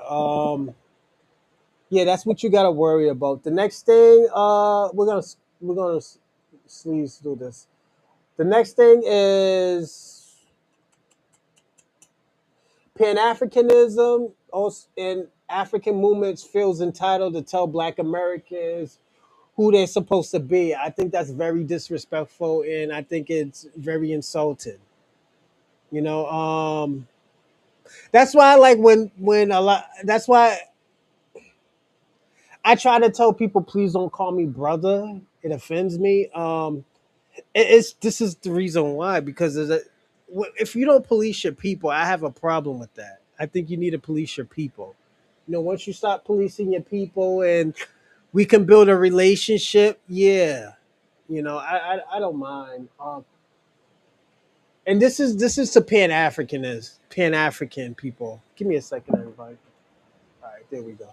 And this is Pan Africanism. I hate when they call me brother. It's so offensive because they know that they don't like me most of the time. So yeah, That's why I get offended. The next thing is Pan Africanism. Oh yeah. Also too. The disconnect too is that Pan African makes a profit off of this. So they're losing profit and they're losing finance and donations from Black Americans because we were the number one spender. We bought everything. We supported Pan Africanism. You seen how Dr. Umar got mad when nigga gave him 100,000? He was pocket checking. He was pocket watching people talk about, oh, this nigga got $250,000. Y'all could have gave me $250,000. This ungrateful motherfucker. And this is where a lot of people started pushing back on Dr. Umar because he felt like he's entitled to tell us what we should give him. You know, and this is why people started calling him a scammer. The next thing is foundational Black Americans agenda for their people. So this is what we're going to talk about. I put foundational Black Americans want to delineate from the Black diaspora. You know, I think that was very important. That wasn't the first thing. Actually, that was the first thing that Black Americans wanted to do. They wanted to delineate. They wanted to show off their culture. They wanted to show why Black Americans are the ends all and bees all. You know, so yeah, or the bees knees that they call it. The next one is foundational Black Americans are fighting for reparations, policies, and laws. We was fighting for policy and laws for all the Black diaspora, but they talked themselves. But a lot of Africans and Caribbeans fucked it up for other people. This is why I was explaining that this was very important that a lot of these people police their people. I think this is very important because it shows loyalty to the diaspora. It shows loyalty to the movement, the African movement that y'all wanted. But if you can't police your own people and you just let your people talk crazy, there's no loyalty. There's no loyalty to this Black diaspora movement. You know, so that's very important that you hear what I just said. That this is why it's not gonna work. There's no policing going on with their people, but when Black Americans do, when put it this way, when niggas do some foul shit in the Black community, Black Americans is on niggas' necks. Especially if you're a boule or a Democrat, nigga, we've been on Al Sharpton's neck for the last 10 years. For the last 10 years. We was the one that told y'all this nigga was an informant. We was the one kicking in the back talking about we can't trust this nigga. And yes, he turned on the mob, but at the end of the day, if he could do that to the mob, you don't think he'll do that to his own people? Really? Let's ask the questions. You didn't see that nigga? We was kicking in Al. What's his name? Jesse Jackson's back in until he died, nigga. Until that nigga, we sent him back up to the ancestors and told this nigga like, yo, you were the ones who got us in this fucked up position calling us self African American, but you call yourself Cherokee, nigga. Like, come on, what the fuck type of shit are you on? All this pretending and shit. The nigga who coined the word African American calls himself Cherokee. He calls himself Cherokee first before he calls himself African American. That's saying something. All right, the next one is foundational Black Americans are fixing the wrongs that the Boule elders did and did not tolerate, and now do not tolerate no disrespect. We don't tolerate disrespect from foreign people, especially people who come from third world countries. How you talking big, but you drinking water out of a fucking bucket that we washed the floor with?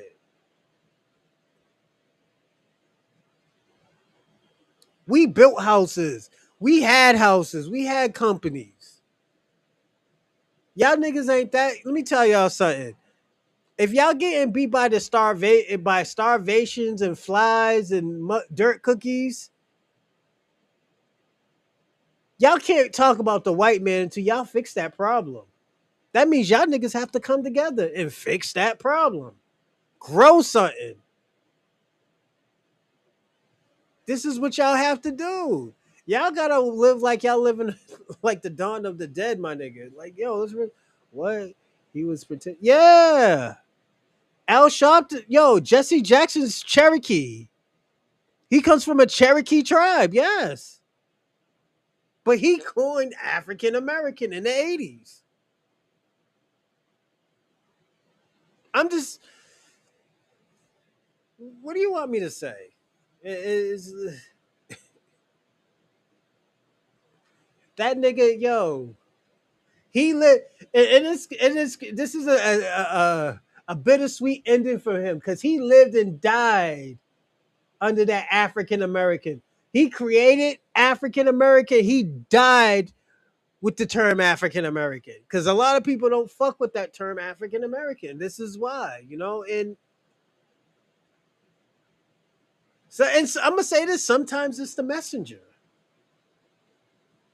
You can be right, but sometimes the person who's giving the message isn't the right person. El Sharpton is not the right person. I mean, Jesse Jackson is not the right person. I'm just being honest. But let's go on to the next one. The other topic is foundational Black Americans disconnect with the Black diaspora.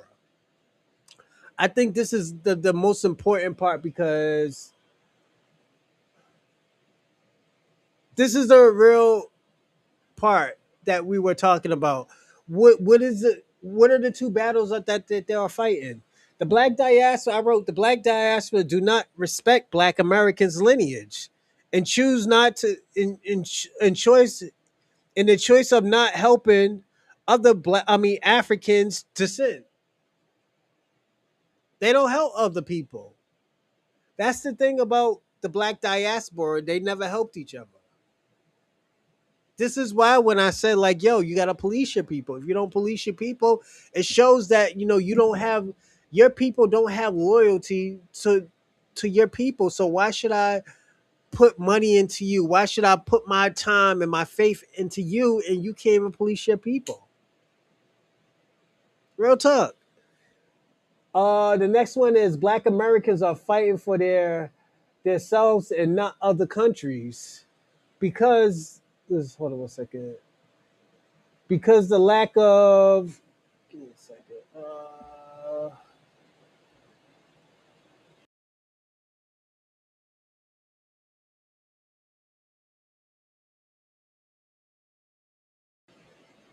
All right, I had to fix something. Because of the lack of. Well, I lost my. Because of the lack of respect and the other and not policing their people. Like I said, if you police your people, you don't have that problem. If you keep your people as a check in check collectively, you shouldn't have that problem. This is why a lot of people depend on Black Americans, even though y'all don't want to say it, y'all depend on Black Americans to help you. We don't have that. We don't have that type of blessings that we can depend on other countries. We don't. We can't depend on a white man. We can't depend on the Caribbeans or the Africans or the Russians. No, we don't have that type of people or the small hands. We don't have that. We have to depend on ourselves. The next one is Black Americans. The Black diaspora and Black Americans are fighting different battles. FBAs are fighting for what is owed, such as reparations, policies, and laws.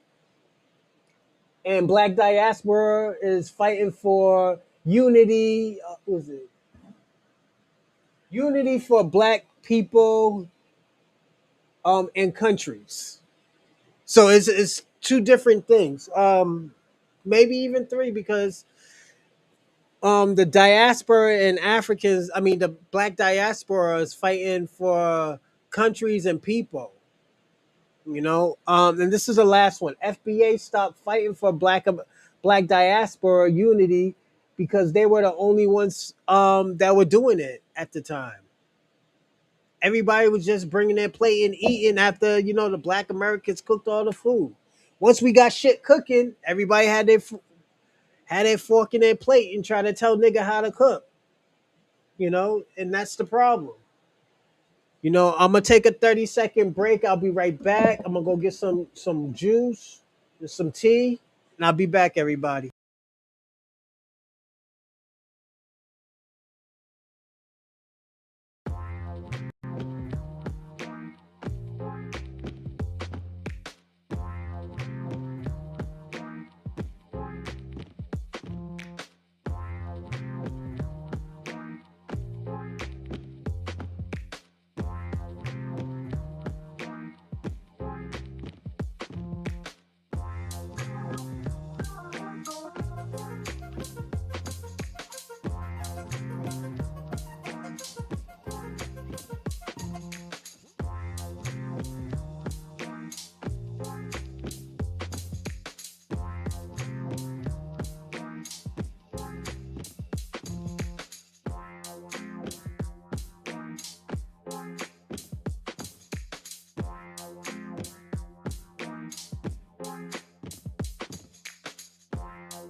All right, I'm back, everybody.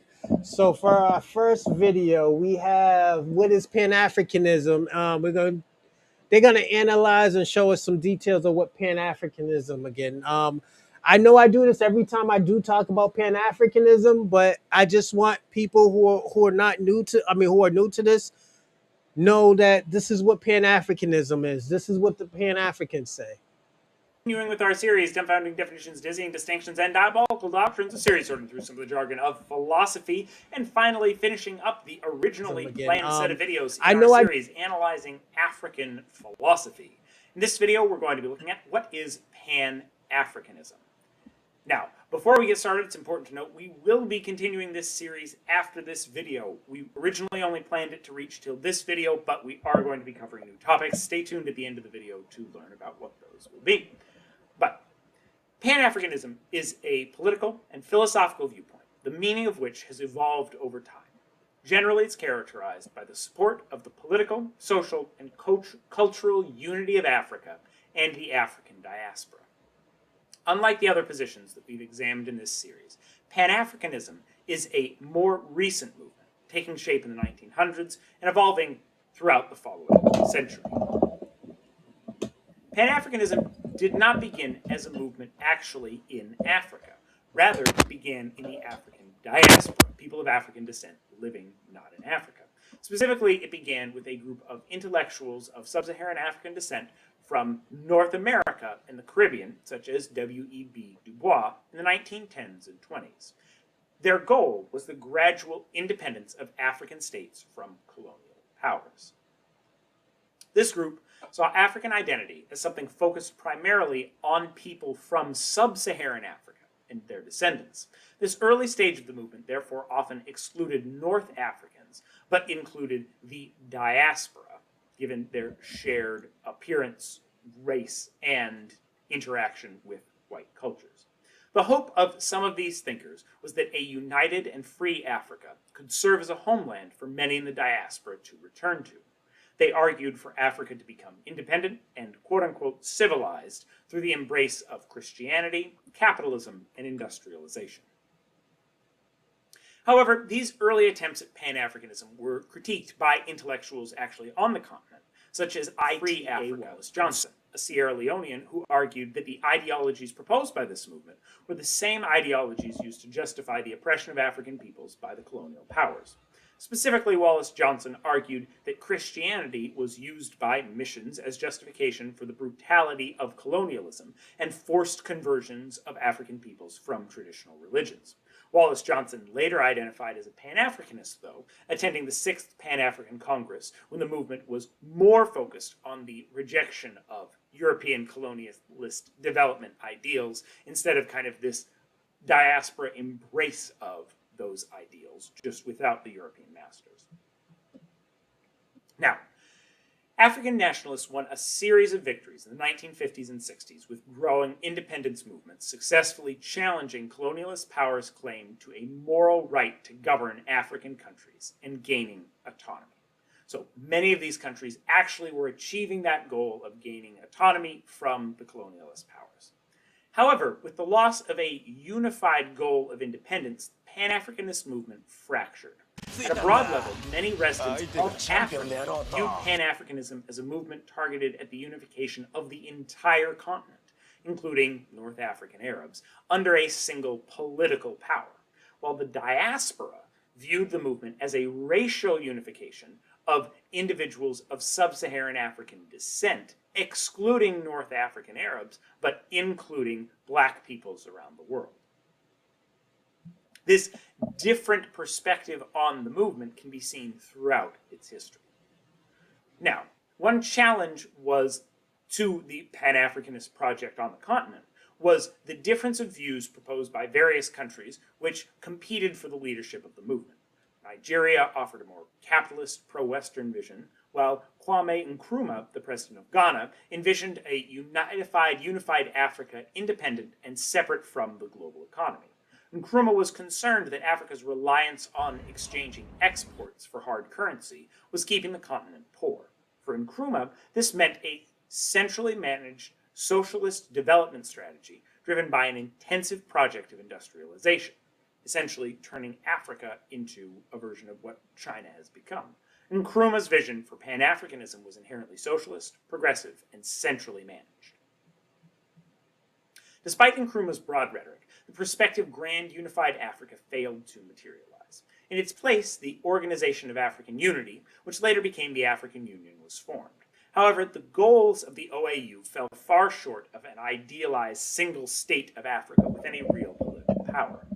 While the OAU's goals did exemplify some of the original tenets of Pan-Africanism, such as promoting African unity and development and eradicating colonialism, it also worked to defend the sovereignty of individual states, something antithetical to a single unified African state. The AU's charter has expanded the powers to intervene in cases of human rights abuses and war crimes, but the institution still remains shy of the original Pan-African ideal of a united governing body for the continent. Now, one of the philosophical positions most closely tied to Pan-Africanism is the idea of communitarian nationalism, that cultures or nations deserve to be ruled by people of the same culture or nation. Check out my videos on nationalism for more on that. This is the idea that states, governments, should coincide with nations, or cultures. Anti-colonialist movements used communitarian nationalist arguments against colonialist powers that ruled from afar and imposed different cultural rules and laws on their colonies. And this also speaks to some of the disconnect between the diaspora and people on the continent, because the diaspora viewed themselves in many ways as one nation with one culture, often due to slavery being disconnected from previous African heritages and therefore creating their own cultures in the New World that connected all people who were black or of sub-Saharan African descent together, whereas individuals on the continent had very disparate views, cultures, religions, because Africa is such a big, diverse place, and so having a single national identity in that sense was a bit more challenging on the continent as opposed for the diaspora. This unifying philosophy also presaged the fissures that would emerge in the Pan-African movement. While sub-Saharan African diaspora may share a unique experience of the world, encapsulated in ideas like négritude, that does not mean that they shared a common religion, culture, or set of values required to unite under a single communitarian nation, and particularly that they shared those values with individuals still on the continent. It does raise the interesting question of what bonds are strong enough to unite a country. The African continent is linguistically, culturally, and religiously very diverse, despite shared experiences in many ways. Arguably, the experiences of the African diaspora, particularly living amongst other cultures, are more similar to each other than the experiences of Africans living on the continent are similar to other Africans living on the continent, or even to the diaspora, which might explain the genesis of the Pan-Africanist movement coming from the diaspora viewing themselves as one collective, culturally homogenous nation, as opposed to individuals on the continent who have a wide range of views. Now, so that was Pan-Africanism. Originally, this was planned to be the final video in this series on African philosophy. However, the series has so far really only covered kind of pre-colonial African philosophy, and there's a lot of African philosophy out there that's post-colonial. While exploring these positions is important, and there is also a wealth of modern African philosophy to explore as well, including ideas of négritude, the philosophy of race, colonialism, métissage, and more. So we are going to be expanding this video. I think we're going to be covering probably négritude next. So stay tuned for future videos in this series. But with that, that's the end of our big series on analyzing African philosophy, of the initial start of the series. If you haven't checked out... I'm gonna say this. This guy did a great job with this video, but I have to give pushback. Black Americans is not gonna follow this. We're gonna lose our culture. That was our biggest problem, is because we're losing our culture. You're telling us we're not this, we didn't create this. It was some African nigga who lived in a mud hut or some shit like that. No, we're standing on business of what we have done in America. You know, and this is where certain things from the Hebrew Israelites sounds good. It sounds good where it's saying like, yo, they sold all of us for a reason. We are not the same. That y'all gotta understand, Black Americans didn't say that we were different. We was the one actually pushing the Pan-Africanism. You know, even myself, I fucked around and pushed the Pan-Africanism. But we gotta understand, right now, we gotta worry about Black unity in America. All these, you gotta understand too, these Pan-Africans are trying to leave this country. They're trying to leave this country. They're trying to go to Africa. If they want to go to Africa, let them go to Africa. They want to go to Africa. But that's not in our game plan right now, you know? That's not in the game plan right now. So yeah. But the next video is 154 Africa. I want to hear from, you know, a different look of people, or a different, you know, someone different. So we're gonna hear from, you know, what was that, Abark and Godfrey. So let's go on to here. The black card gone away, and the other immigrants, we're one people. We have, yes, different struggles from different sides of the world, but all together we are united. So, you know, I hope that this discussion really helps to kind of end that. And in some way, maybe in our lifetime, like we were able to see and experience a black president like Barack Obama and the contributions for so many other. So I'm gonna say this, Abark,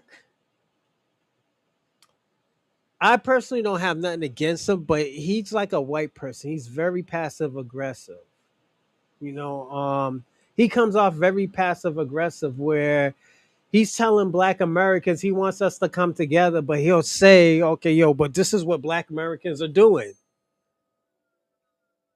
You know, like, this is why sometimes, and I'm not saying he's right or wrong, but sometimes when where the message comes from, it comes from the wrong person, and he's one of the wrong people that it's coming from. Watch. Black Americans that we know about, so many Black immigrants who've made contributions. There is enough to go around everywhere for us to be together, and nothing ever takes away from the idea that the Black Americans who built the foundation and this horrible history in America, that nothing takes away the Black foundation that built this country. No doubt. And so this conversation is to be additive. Yeah. It's to be able to highlight that we are diverse in the way we are, in the way we think, in the way we are. The Black card, gone away. This idea that there is only a monolith of being Black should be gone away, because we're so many. Just like we vary in height, in ideas, in skin complexion, we're so many. So we should embrace all of that. So this is White on white crime. Remember his book? Yeah. White on white crime. See, you guys kill each other too. The narrative of So I want to say this. I believe, and I hope Godfrey does hear this. I think Godfrey and Arbach is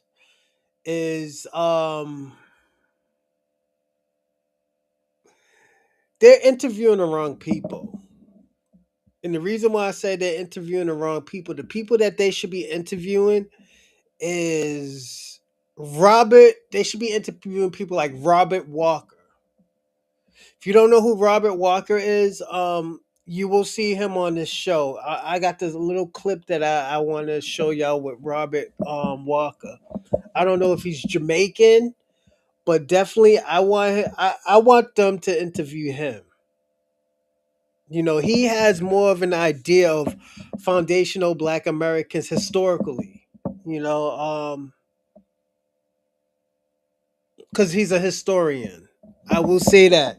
But he was talking about artifacts of Blacks or the Negroid race being in the Americas, not North America, but South America. I heard that there were Negroid fossils in North America, but you know that's gonna they'll show us that in the next 10, 15 years of what they found 30, 40 years ago. You know, that's all what's gonna happen. the lazy Black person did not happen before slavery. It happened right after. And so prior to slavery, the narrative was they're dangerous and we have to enslave them. Otherwise, they will kill themselves and everybody around them. After the Emancipation Proclamation, that's when the narrative of the lazy enslaved person, the lazy Black person came about. Prior to that, just think about it. It would be virtually impossible to call the enslaved lazy when they're working 7 days a week, sun up to past sundown. It would be cognitively impossible to lay that on them. Well, that's what we see, because my understanding of the history has been that slave owners utilized that mind trick to be able to say, hey, we need them to keep going. So if you're working 13, 15, 16, 17, 18 hours, y'all lazy. I'm going to keep saying and keep justifying that I need you to turn this thing over faster when you can only. So that then morphed into what we know, post, Reconstruction, where it turned into a way to then be able to control, obviously, the way we were and the way we produced. You know what I mean? So it's like the bootstrap thing. You guys got to pull yourself up. Bootstrap. I say, I hate first that. of all, Black people have been pulling themselves up. Black Americans have towns that have been burned up because a white woman said she got raped. You got Lanier, the town of Lanier, which is there's 7 Black towns that are drowned underwater. And it's scary because people be dying at Lake Lanier all the time. They die from the spirits dragging them in. So they have flooded Black neighborhoods with rivers. They have Seneca Village. It used to, now it's Central Park in New York. The 10 freeway. The 10 freeway right here freeway. used to be West Adams, filled with the most important Black folk in they America. build freeways through Black neighborhoods. They put Black people on toxic dumps. You got the Dulles Airport. So this is the thing with me and Godfrey. If he knows all of that, why isn't he policing his people? Why doesn't he understand what's going on with Black Americans if he know all of this stuff? And I don't even think I know why he's giving a pushback because of emotional. Niggas is calling you tethers and shit like that, and but the thing about it's crazy because Godfrey has to take shit like nigga, you're a comedian. Like how you don't know how to take these jokes and stuff, man. Come on, don't do that. That was a black town. DC. The Yeah. DC, that was a black town. So black people have built their own. They had their banks, they had their hospitals, Yeah. and white people came and burned them mother. Also, So black people have been working hard all the time. They just come and they it up. But again, the narrative wins. The narrative that black people, even when you give all those data points, the narrative of the lazy black American still exists. But remember, it's not just a narrative. We have to talk about the fact that all of these images are being sent out deliberately to maintain that narrative. That's right. When I work overseas and I turn to whatever American station is on the TV there and I see what movies are they showing over here? What images of black America are being exported to Eastern Europe? And I've been on every continent in the world except Antarctica, and every time I'm there, I do an assessment of what images are being exported, and they're consistently images of black criminality, black clowns, black laziness. And so it makes sense that if your first experience with black Americans are criminals and clowns, of course you're going to frown on them. and that's going to spread throughout. And this is why even Eddie Murphy talked about this with Boomerang. Yes. You know, it was very, very difficult for people to go, wait, this is a whole world where you don't have any white people in this movie. Not even the office manager? Where's the white guy? Yeah, right. And so, but not even that, like just, you know, you're looking at a bunch of successful black people, and they interact, and it was like, that was weird. That's why I went to an HBCU. It was 4 years without racism. Damn. The only 4 years in my life I was able to live without racism was at Hampton University in Virginia in the 90s. Yeah. Damn. The only 4 years in my life that I got to live without racism. My sister had a similar, experience in saying too, because she went to Bennett College, in Greensboro, North Carolina, and so and you talk about the impact and what that means and how that it's the first time you start to see things and your eyes become open. You know what I mean? It means something. It means something to see that type of thriving, and there were people whose parents were judges and mayors of small towns and lawyers and medical directors, and here I am coming from Buffalo, New York, which is also a very black segregated town. Buffalo's like 38% black. Rick James is from. He just said it going. Rick James. It was one of the last stops on the Underground Railroad, and so Stevie J too. Stevie J's from Rochester, so yeah. When you come from this under-resourced community and you land at this elite black college and you are now surrounded by blackness that's not your blackness, Right. It forces you to think about it. But what happened was I got to think about my blackness without the valence of white supremacy being present there. Right. Yeah. This is something that I think and I'd love to hear your thought on it. Where Godfrey and where we sit, because it is this unique. I don't even know how to answer their own question. And I think it's something that we experience is where people say, you probably got this, where you're not American, you're African. Yeah. You're not African, you're American. Where were you born? Where were you born? If I tell somebody I'm from Christian, well, man, shut up, man, you African. Right. Where you really from? Yeah. Then I go, I'm African. Man, shut up. Where were you born? You're American. In LA. Man, you from Crenshaw. Shut up. I'm like, what? Yeah. What? And then to hear people go, well, you're not situated. I'm like, wait, you're not situated to speak on the FBA situation. I'm going, wait, how is I'm going, wait, I don't get it. I've only known America. You're not foundational. You're not foundational because your ancestors, you've not experienced. I was like, wait, we the same age. Actually, I'm older than you. What do you mean? I seen stuff in the 70s and 80s or in the 80s before you came around. Before you come around, but late to the party. Well, 27-year-old. Yeah. This is why I said we're having two different discussions. And the reason why Black Americans is talking about lineage and culturally. You can be in a culture and not be from the culture. There's nothing wrong with that, Let's see some shit that white people do. Basketball. People can like, yo, I'm in basketball culture, but I'm not from the basketball culture. Like, yeah, my family played basketball since the 40s and the 50s, but there's a culture of basketball that was created by white folks.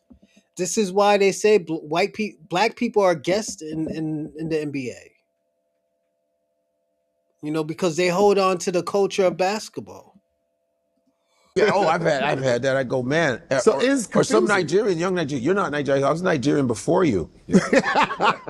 I ate fufu before you. Literally. I know Agusi before you, stupid. Yeah. What's wrong with you? Don't come to me. I go, no, dummy. I'm before you. I'm 30 years of Nigerian before you. First. I got the N-word before you. I got all that before you, boy. Talk about hard R and hard A. R. You know? and I use Barack Obama because I think that's one that many people they hold very, very sacred in America. I was just like, Barack Obama and I are no different. No different. He's Kenyan. Like his Remember first Kenyan. generation. I'm first generation. But Barack gets skin privilege. You don't get skin privilege. Whoa. We were just talking about colorism. So there's skin privilege, there's hair privilege. Barack Obama walks into a room, and this is no shade. No, I know. This is interesting. Yeah, he's safe. Yeah, he's There's safer. a safe look. You both are Dark skin. first generation African immigrants, just like President Obama. Yeah. You don't get, if you both walked into a room in basketball shorts, you would not get the same reception. And so it's not just simply about you. But amongst our own people? Absolutely. I just told you 77% of women in Nigeria use skin bleaching cream. This is real into our DNA, into our bones. And so, yes, President Barack Obama he is in fact a first generation African immigrant. His dad was from the continent of Africa. Yeah. Just like my dad. But because he has skin privilege, he gets a pass. I was in Florida. We were in Florida, me and my buddies, and I overheard somebody look at this girl who he thought was unattractive, and she just happened to be light skinned. We heard this dude say, "Damn, that's a waste of light skin." Think about that for a minute. Because all light skin is always because light skin has been presented to us as the model of beauty. When you look at all the magazines, and even Asian Americans, when you look at Asian American magazines, all the women are very, very fair skinned. Yeah. When you look across the Asian diaspora, Asian Americans who are usually more melanated than other Asian Americans, you see differences in the money that they make. So Japanese, Chinese, and Korean Americans, they're having a very different experience than Cambodian Americans and Vietnamese Americans. Because it's largely due to the melanation. So we're talking about colorism here. Yes, you and Barack Obama may have the exact same lineage, but because you don't carry skin privilege, you're not going to get the same reception as him. You could speak the exact same intonation as him. It don't matter. Well, I think now. I didn't know. Well, hold on now. I think now that I speak like Barack Obama, maybe you and all the other haters will. That was so terrible. You were so confident. I saw you. You're a piece of Yeah, that's why I said I wanted us to hear that, because I want y'all to hear what actually is really going on in these rooms. You know, there's multiple conversations that are having. What's his name? Arbach think foundational Black American is divisive. But the question I would ask him is, have you ever talked to a Tariq Nasheed? Have you ever talked to a Daniel, Convo, who else? Foundational, what's my man's name? And Anthony, Dave Anthony, have you ever talked to these people? Robert Walker. You know, these things is very important, man. You can't just... This is why I always tell people all the time, it's very dangerous when you say stuff like this. You know, it's very dangerous because at the end of the day, you don't know what type of extremist is out here. You know, so yeah, it's true. African unity started in... Most people think the idea of African unity started in Africa, but it didn't. The idea that would later be called Pan-Africanism actually began thousands of miles away. My name is Noreen, and this is Real Africa Stories. To understand this story, we need to go back to the late 1800s. At that time, almost the entire African continent was under European colonial rule. At the same time, millions of people of African descent were living across the Caribbean, the Americas, and Europe because of the transatlantic slave trade. And something interesting began happening. African intellectuals in the diaspora started asking a powerful question. Why were African people across the world facing the same struggles? Colonial domination in Africa, racial discrimination in the Americas, economic exploitation in many parts of the world. So activists and thinkers began organizing international meetings to discuss the future of African people. These gatherings became known as the Pan-African Congresses. One of the key figures behind them was W.E.B. Du Bois. Du Bois believed Africans and people of African descent needed to work together globally to challenge colonial rule and racial injustice. But then another voice pushed the idea even further. Marcus Garvey. Garvey spoke about Black pride, African identity, and economic independence. His message reached millions across the Caribbean, the United States, and Africa itself. And slowly, a powerful idea began to take shape. So I do agree with her to a certain extent. Marcus Garvey did push it, but Marcus Garvey is a scammer. Like, I'm going to give you an example. If you ever heard of Victor Lugswick, Victor Lugswick is probably one of the most genius people or one of the most intelligent people in the 40s and in the 40s and in the 80s, because they said he stole the Eiffel Tower twice and he ran off with their money. But he was a thief. That's the thing. He's a thief. His genius came out of conning and came out of manipulating people. That's where his intelligence came out of. Marcus Garvey was in bed with the devil. He was in bed with the devil. He was out here going to Ku Klux Klan meeting. He was one of Walter Pecker's best friends. If you don't know who Walter Plecker is, Walter Plecker was the guy who reclassified Black natives. He reclassified Black natives.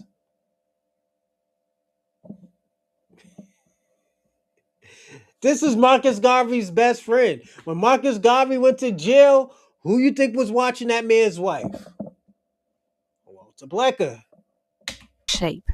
An idea that would later be called Pan-Africanism. Pan-Africanism is the belief that people of African descent around the world share a connected history and should support each other politically, economically, and culturally. But the story becomes even more dramatic in the 1950s and 1960s, because this was when African countries began gaining independence from colonial rule. And one leader in particular embraced the idea of Pan-African unity, Kwame Nkrumah. Nkrumah believed independence for individual countries was only the first step. He believed Africa's real strength would come from unity. In fact, he proposed something extraordinary: a United States of Africa. One continent, one political voice, shared economic power. But here's something many people don't realize.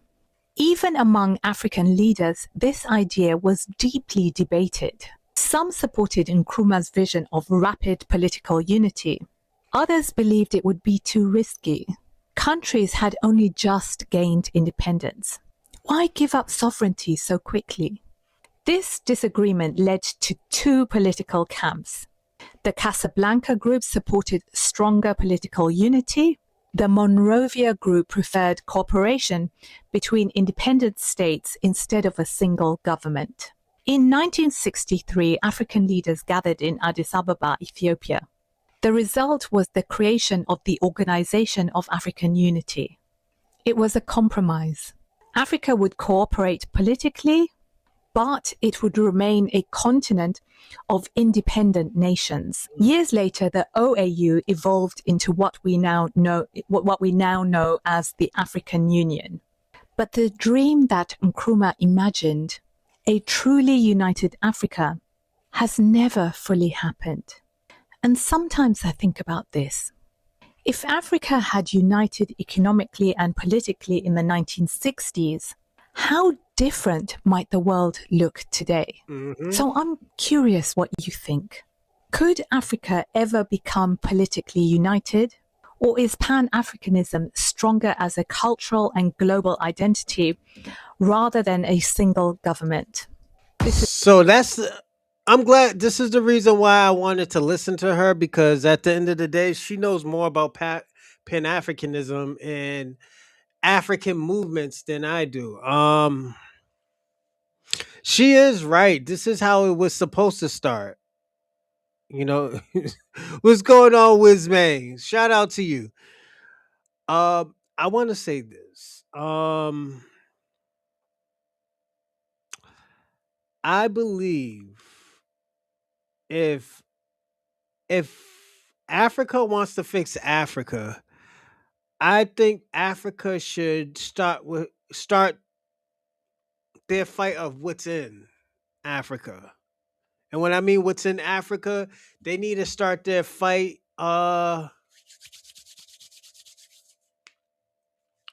They need to start their fight by fixing their people, uniting their people. I'm talking about the Yoruba with Igbo with Oba, was it the Ashantis? All these tribes need to come together.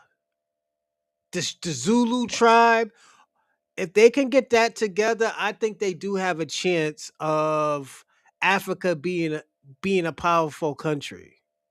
You know, like they could still keep their traditions and their culture, but if they honestly unite, I think they can fix it. I think they can fix Africa, but I don't see that happening. That's the thing. I don't see it happening. Is the Africa you're not shown, but I am here to show you. And shout out to her. I don't really subscribe to her, but she did a good job of what she was talking about. This time we're gonna watch a King Flex. And hold on, let me see this. No, we're not doing this shit no more. I think this is good. Let's watch a King Flex. To let him have that. I was just telling you once again, I'm out here in Phoenix, and the tethers out here have created, trying to recreate the Green Book, but fill it with African shops and fake soul food. So Lord.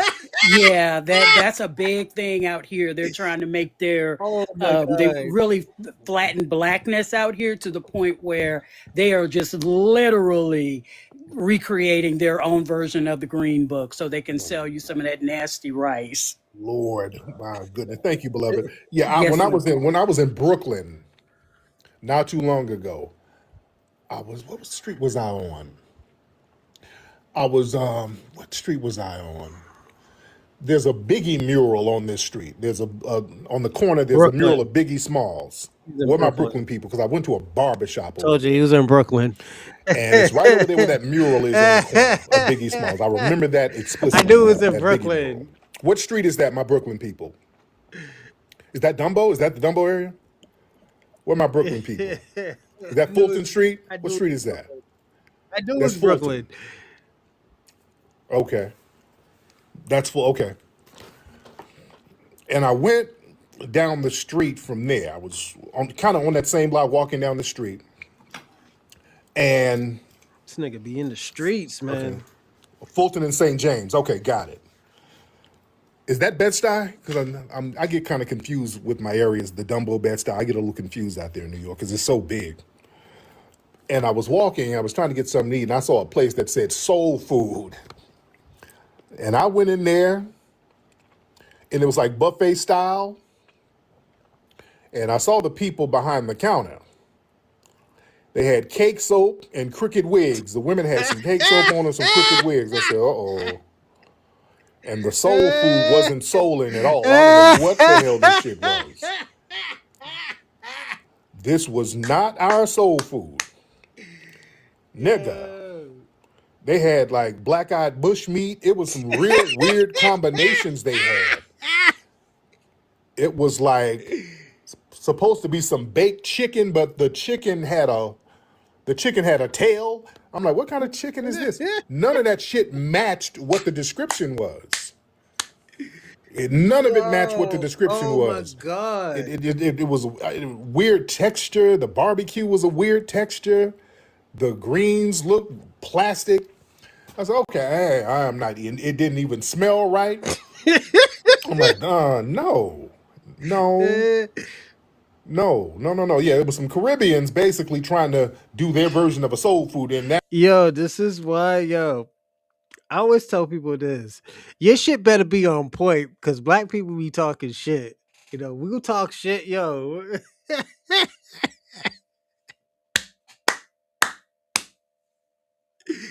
Hey, yo. I remember, we tell you why I stopped eating people's food, everybody's food. I see somebody washing food in the tub, my nigga, and I was like, yeah, fuck that. I'm not eating this shit. And I told my auntie that too. And my auntie's like, yo, she's like, yo, niggas be washing. I was like, yo. I was like, yo, I said, I knew this girl wasn't black. I was talking about auntie. I was like, I knew this girl wasn't black. She was like, how you know? I was like, yo, she was washing vegetables in the tub, nigga. She's like, yo, they do that shit down south. So I was like, did Great Grammy do it? She's like, hell no, she didn't do that shit. I said, no, auntie, why you say? I said, auntie, who did you see wash some vegetables in the tub? She's like, I don't know, but I know somebody does. Yeah, my auntie, man, funny. I'm not gonna tell you the person who I see washing vegetables in the tub, man, because that's just embarrassing. And it's a cultural difference. It's a very. I'm gonna be personally honest. It's a cultural difference, and this is why I don't eat off of everybody. I remember I went to somebody's party, some Cambodian person's party, and the chicken tastes like nothing.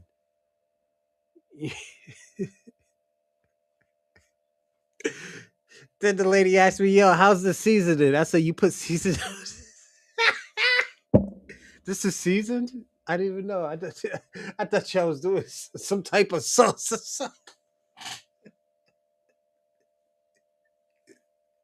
Yo, this is black people shit, man. That shit wasn't it at all. Yeah, that wasn't it at all. Yeah, that shit's crazy. So yeah, they like to cosplay our stuff, and that's why they need us to be generic Africans. Yeah. That's why they need us to be generic Africans, so that they can capitalize off the stuff that we got going on in family. See, that's why when we delineate the power of the word foundational, see, that foundational word got everybody in a chokehold. Boy, it's the foundational word. That's the one that's doing all the heavy lifting. That's the one that got them in a chokehold. See, when you use foundational, when you say foundational Black American, see, foundational, that's not a description that everybody can just latch on to. When you say foundational, that means a continuous American ethnic lineage tied directly to the formation and the development of the United States. You see? See, a lot of different people, African American, anybody, Obama's a damn African American. See, all these other groups can come on and latch on to these names. Mm-hmm. They can latch on to Black American. You can latch on to minority. You can latch on to African American. But see, foundational, that describes continuity, not just your skin complexion. Because like that tether who called earlier, see, when you're black, what is your skin tone? What color are you? What does your skin look like? What is your hair texture? No. Being foundational it goes beyond just hair texture and skin tone. No. Mm-hmm. We're talking about a status. See, foundational means your status. It goes beyond just your skin tone. You see, foundational, that's stronger than a generic racial label because it requires a historic element. Anybody can call themselves black. Anybody can immigrate here. Anybody can become an American citizen. A lot of people can identify racially as black, but you cannot immigrate into being foundational. Yeah. See, that word comes with the historical prerequisite. Your lineage has to run through the creation and the development of this country. That's what makes all of these ops real uncomfortable. That closes that loophole that allows people with racial similarities to be substituted for the ethnic group. See, black and African American is very broad. Foundational black American, extremely specific. Mm-hmm. Ain't nobody dumb. They know what it is. Yeah, Mendani, the mayor of damn New York, wrote down he was damn African American. He's a damn Punjabi Indian. And he wrote down he was African American for some type of college admitting. Hell, Elon Musk is African American. Facts. You see, that's why people constantly try to change foundational into an indigenous debate. You see? Because the minute you say foundational black Americans are foundational to the United States, you know what? You see what they normally do? So you saying you indigenous and you Native American? Your hair is not Indian, nigga. They start talking about no. No. Are you saying you don't come from Africa? Are you saying you indigenous? See, none of those questions refute the argument. Those are straw man detours, all right? Because the original proposition is much harder for them to challenge. See, regardless of the different ancestral ingredients that eventually produced foundational black Americans, this particular ethnic population was present during the construction of the United States and developed continuously inside of it. You understand?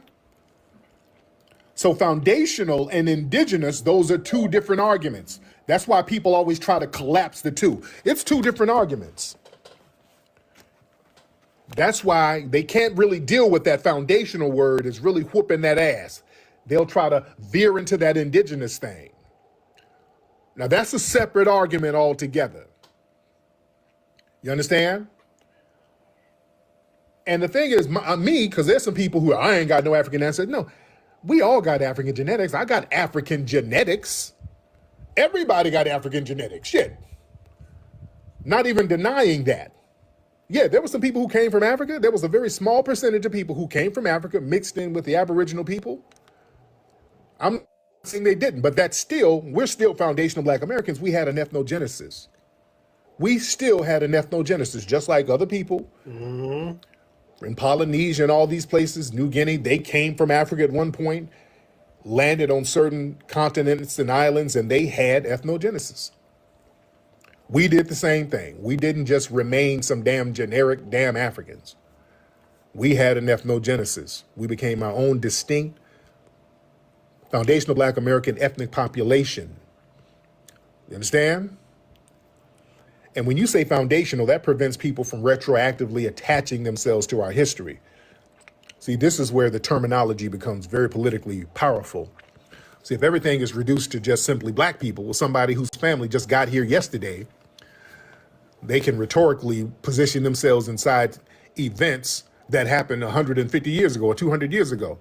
Because I see people who just got here. Yes, we built Black Wall Street. What? We fought in the civil rights movement. What? You just got, what civil rights you fight in? No, I don't let people get away with that. Because during the civil rights movement, the only people who were being martyred were foundational black Americans. There were no Caribbean martyrs. There were no African martyrs. We were getting gunned down and having to fight for justice. We were. Yeah, black girls in churches getting unalived. These were FBAs. This was happening to FBAs. You understand? So they were sacrificing. Our people were being sacrificed. Our lineage was being sacrificed. So I don't like people hopping in front of the line like, oh, yes, look at what happened to us. So I need compensation. You see? We are the culture here, ladies and gentlemen. And when we say foundational, that identifies contribution, not just suffering. See, this is important. See, foundational black American identity It's not reduced just to slavery. Foundational means the people whose labor, agriculture, craftsmanship, military service, culture, inventions, political struggle, music, language, food ways, religious traditions, civil rights, activism, economic production, all became woven into the infrastructure of America itself. That's a much larger argument than just our ancestors were oppressed, because the tethers love to come over here and do the oppression trauma bonding thing, because that's the only thing they see we got in common. If the police pull me over, nigga, he's not going to ask if he's FBA or Nigerian. But our identity and history goes deeper than just an interaction with the damn police. You see? Because they know we ain't got nothing else in common like that. They don't have their version of a Luther Vandross or a Prince or a Michael Jackson. They don't have their version of a Michael Jordan or LeBron James. They don't have their version of a Lewis Latimer or of a Granville T. Woods. They don't have their version of a Dr. Francis Cress Welsing or a Rosa Parks. They don't have that. I'm not trying to be mean. We're going to talk history. So the only thing they feel they got in common is oppression. Well, I get judged by the white man the same way you get judged by the white man. If immigration is going to get me, you're going to be next. It's always some shit that's going to happen to us. Everything is something bad. You know, they want us to join in with them when something fucked up is happening. You are next. ICE is going to get us, but you are next. No, we ain't. And that's what they don't like. The fact that we ain't next. The fact that we ain't, because now they're getting targeted because they sat up here playing this game with themselves, talking about how the white people love them, yeah, how they are special, and they wet hide, and all the white people respect them, yeah, and they are not lazy, and they are not akatas, and they get up and they have 7. This is the type of shit that we were talking about. This is why I say, yo, you gotta police your people. If you don't police your people, this is what happens. When you got, this is why I always tell people, don't burn your bridges. If you're not expecting to go dumb the fuck out, don't burn your bridges. A lot of these Africans and Caribbeans burnt their bridges with Black Americans. And the thing about it, the people that they're shitting on was the ones defending them. Real talk. Jobs, yeah, and they go out of their way to have dignity, and we don't. We're just a bunch of lazy baby mamas, and all we do is have babies, and we're gangbangers, and the white people like them, and we can learn from them and learn how to be thorough. They told us, and they got a country to go back to if things get hot. That's like the caller who called up early. They love doing that. Listen, nigga, I have a country to go home to. You have nowhere to go. Well, this is our homeland, and we ain't running nowhere. And the thing is, y'all talk all that stuff about how much the white people love you and all that. But when it's time for you to go home, when they put that ankle monitor on your ass, boy, you don't seem like you're ready to go home, do you? When they put that ankle monitor on you, you standing at the border crying bloody, you crying your eyes out. Mm-hmm. Sitting there in your church shoes and that beeping. Oh, wait, hold on. What is this shit? Wait a minute. Hold on. Don't send me. Don't send me. Why did you send me back? I don't want to be here. I don't want to be here. I want to go back to America with the Akata. Get me back. I don't want to be here. Yeah, niggas be mad, man. Niggas be mad out here. I won't give me the inner truth. I'll watch. Listen, 5 more minutes to this. Here, nigga. I don't want more bushmeat, please. So yeah, you crying bloody murder when you get sent back with that ankle monitor. All right, I love TikTok Shop. I love TikTok Shop. Oh, man. Shout out to everybody in here. Y'all tap the hearts. We got 230,000 hearts, family. Let's get 300,000 hearts. Can y'all tap the screen and we get 300,000 hearts? That'll be phenomenal. I need everybody to tap that screen and let's get 300,000 hearts, ladies and gentlemen. Tap that screen. All right? I love TikTok Shop. Don't y'all love TikTok Shop? I love TikTok Shop. All right. Let me see who we got. Let's get those hands up, ladies and gentlemen. Thank y'all for the cards and the gifts. I appreciate that. I appreciate that, ladies and gentlemen. I love it. Let me see who we got. Let's get those hands up, ladies and gentlemen. Let me see who we got. Let me see. Miss Moochie. What's up, Miss Moochie? Let me get some. I'm just getting random people. I'm seeing new faces in here. Miss Moochie, what's up, Moochie? Hi. Hey. How you doing, dear? I'm good. How you doing? I am good. Well, where you from, Miss Moochie? I'm from Plainfield, New Jersey. Shout out to New Jersey. So what's on your mind, dear? Well, I was just gonna talk about, for one, there was two things I wanted to mention. Okay. Like, one was when you was talking about, I am right now. I'm not working. I'm like working self-employed. Okay. I was looking for a home health, another home health agency to go to, because I'm a home health aide. Okay. And next thing you know, this African people, they pop up out of nowhere and they contacted my mother. Oh, My mother told me, and I had no idea I had no idea this agency even existed. And I called them. Her name was Princess. Oh, wow. And all this stuff, and it was just very interesting. I mean, I never even got there yet, but it's like I just have my head on watching. Like, okay, be aware. Because I don't know what I'm getting myself into. And if anything else, I was just going to mention, oh my gosh, I forgot half what I was going to say. Oh, anything else? Thank you, dear, because I'm a little confused, to be honest. Shout out to Moochie. I'm kind of confused, but shout out to her. I'm a little confused, but it's okay. Oh, I kind of get what she's... I'm reaching out to you. I know you have nothing to do with, you're not a firm or anything like that, but I was just wondering who is out here fighting for Black Americans, especially in this workforce. You know, I tried to contact the Cochran firm. I couldn't get no help. I'm in a legal battle with a public entity, and I could really use some help because it's a civil rights violation. My civil rights have been violated.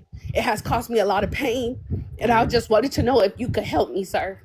Well, yeah, send me an email. Send me my email is info@tariq.la. Send me an email and let me know what's going on, and we'll chop it up. We'll chop it up. Ree, what's up, Ree? Hi, Tariq. How you doing, Ree? I'm good. Oh my God, I'm so excited to be talking to you. Yes, indeed. How you doing? What you over there doing? Stirring some potato salad? What you over there stirring? No, that's Yancy, I think. Yancy. Oh, okay. I'm like, somebody's over there stirring something. What's on your mind, dear? No, I actually requested that because that African had said that jambalaya was African, and my dad's Korean. I've been going to Louisiana my entire life on the bayou, Cane River, to visit my great-grandmother right off the bayou, and never in the history of all my visits there has she ever mentioned Africa or Haiti. Yeah. We have our entire family cemetery there. I visit my great-grandmother there. She used to take us to visit the plantations. We used to sleep right in her little shack in the living room with all my cousins. Oh, yeah. And they never, ever, she never ever said anything about Africa or Haiti or anything when she was making our jambalaya or making our gumbo. Oh, yeah. And so this is why FBA works, right? Because all right, we're gonna go on to the next one. Let's see. No, we ain't gonna watch that one. That one's yada. So I want to watch this one first. Let me see right here, because there's a part. It's a quick part right here that I want to. Yeah, I agree. I want to touch on the whole Caribbeans and Africans academic. Till now, didn't have. When you say playing the ass, what? Because from what I know, Tariq Nasheed, what's your after Hidden Colors 4? That didn't happen. I see. What did happen was quite independently of this. I am a member of an African Union committee. Okay. There's a committee called CIDO, C-I-D-O, which means Citizens and Diaspora Organization. Okay. I'm a part of that. Okay. So in that capacity, I have been to some African countries, and that kind of thing, but not because of Hidden Colors. The Hidden Colors thing, I mean, big up to Tariq Nasheed Elite and so on, but it didn't do a damn thing for my career. You know what? Talking about Tariq Nasheed, what's your views on Tariq Nasheed? Because he's got this thing called Foundational Black American. Yeah. What is that about? Because I feel like that's pure division, if I'm not gonna... It is. But I get it. I don't agree with it, but I get it. This is what it is. There were too many black people from outside Africa, from outside America, going to America and playing the ass. And what it is African Americans spotted this and spotted that there's a consistent pattern. Black Caribbeans, black people from Africa going to America and being the ass. And what the FBA agenda is putting up a wall and saying, no, you guys can't be a part of this if you're going to be on that, raccoon train. When you say playing the ass, what? Because from what I know, a lot of Africans, a lot of Caribbeans who go there, academically, they're surpassing them.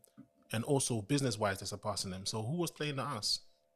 When they then use that to say, well, that means that you African Americans are lazy. Do you see? Yes. And then being on some right-wing conservatism. See that? He called them out. Watch this. Say, well, that means that you African Americans are lazy. Do you see? Yes. And then being on some right-wing conservatism, let's throw African Americans under the bus. That is true. Let's pretend that Jim Crow didn't happen, redlining didn't happen, breaking up of African American business districts, breaking up of African American families, the COINTELPRO didn't happen, the Iran Contras and then moving drugs into the black community didn't happen. Yeah. And there's a whole list of things continuing right up until now that the American government has done to African Americans. And so for those black people recently arrived from outside America, you all didn't face any of that. So of course you're going to be doing better than African Americans. Duh. Yeah. But what's happening is a lot of the people outside Black America don't respect that. And so while I'm not about division, I can't pretend to not know why Tariq Nasheed said that. Yeah. I can't pretend not to know why some other people are running with ADOS. What's that one? ADOS, American Descendants of Slaves. Okay. They're on the same agenda as FBA, trust me. But they're separate. Well, one is run by Tariq, one is run by somebody else. I think there's somebody else is Yvette Carnell, something like that. Then you got the black Hebrew Israelites. Then you got the ones who say they're Native Americans and they were there before. Sometimes I just feel it's like there's too many categories and too many groups to like really know what is really going on. There is, and my job is very, very much to bring clarity. I am the Black History Man. My job is to bring clarity. And I do believe there is a position that all of us can agree upon. Yeah. And that's the vision of history that I've been working on. I'm going to speed this up a little. Americans were there before Europeans? Of course not. Okay. Does it mean that Black Americans today are descended from this bulk population that was there before Europe? No. Yeah. But was there nobody there? Here's the issue, you see. There was a very famous artifact that was found. I mean, I say artifact, fossil that was found. It was found in Brazil, and the scholars gave her the name Luzia, Luzia. She's thought to be the first human being, modern human type of human, discovered in South America. you'd expect her to have been a Native American, right? Mm-hmm. She turned out to be black. Okay. And there's been all kinds of, well, how do we explain this? Well, how do we explain this? Well, how do we explain this? Well, there's no way you can get around the fact that certainly the first modern human South American that we can point to is this fossil, Luzia. Mm-hmm. Now, but this is South America. What does this tell us about North America? No one really wants to go there. So I'm going to leave North America blank, because we need more evidence to be able to answer that question. But the Luzia find is, should we say, inconvenient. But you can't pretend it's not there. Inconvenient for who? It changes the dynamics. Okay. Because now what does it mean if you call somebody a Native American? Who exactly are you speaking about? It confuses the game in a very, very big way. The cast was then. This is why I was talking about Walter Plicker, you know? Now, I want to touch on the Caribbeans and the Africans who go to America and excel academically and excel business-wise. We know the reason why, because you just explained it, in terms of some of the deprivations and the intentional, stifling of the Black American family, Black American business, and you name it. But not all of them can be affected by this. There's always got to be certain people who rise above it, regardless of what the situation is. It's just the natural nature of thing. Weeds grow through gardens, you name it. Why do you think it is that a country like Jamaica or Africa, where they too have had their deprivations, had their colonialism, had their slavery, why do they go somewhere and tend to excel amongst people who also have gone through it? Because you're not comparing like with like, that's why. Okay. A lot of us think we are comparing like with like. So I'm going to say this, what he's going to be talking about is what Africans and Caribbeans do. They compare their top 10 with the bottom top 10 of Black Americans. You can't do that. You got to compare the top 10 with the other top 10. They don't usually do that. They do. This is what they do. Listen to him. No, let me explain. Generally speaking, Caribbeans in America, not the ones in the Caribbean, but the ones in America, will represent the top 10%. I see. So if you're really going to compare like with like, you have to compare the top 10% of Caribbeans with the top 10% of African Americans. Okay. And when you compare the two, the African Americans are slaughtering us, bro. It's not even close. It's a massacre. But what it is we compare the top 10% with your average African American. You're not comparing like with like. And if you compare your average African American, you're 51, you've got 1 to 100 and Mr. number 51. Number 51 is richer by a factor of 20 than your average Jamaican. Do you see? So what happens is it's a perception thing. Now let's be clear. We can all point to people from outside America. Go to America and rise. Yeah?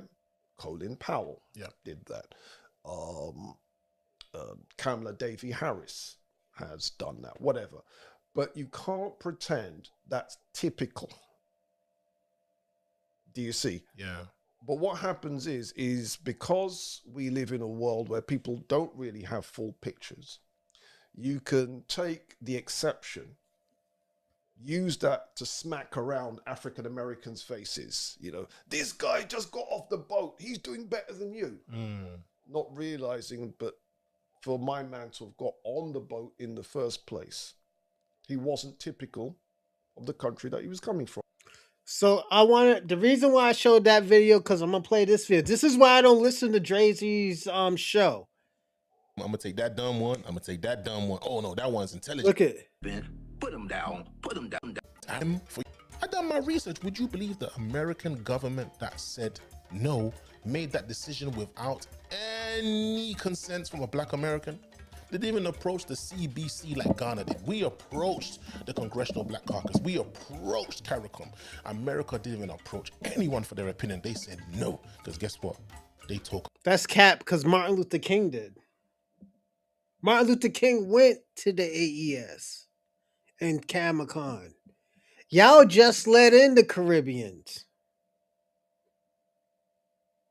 This is why I say I don't listen to this guy right here, because he's talking different when he talks to Robert Walker. Now look at the image that he's trying to put on Black Americans. Listen. On behalf of Black people. Because the FBAs have no power. See? They're nobodies. They're online talking crap all day. They have no... And he just 2 years ago, this was 2 years ago, he was talking to Robert Walker. And he explained why he does what he does. This is why I was explaining to people. I was like, yo, you got to police your people. No vim and no, like, you know, strength. You got to police your people. You hear the difference between now and before, right? He understands why Black Americans do that. This is why Black Americans say this is a money scheme. This is a money thing. And the Drazy show is the whole reason why. And he might copy strike this show and I'll take it down, but nigga.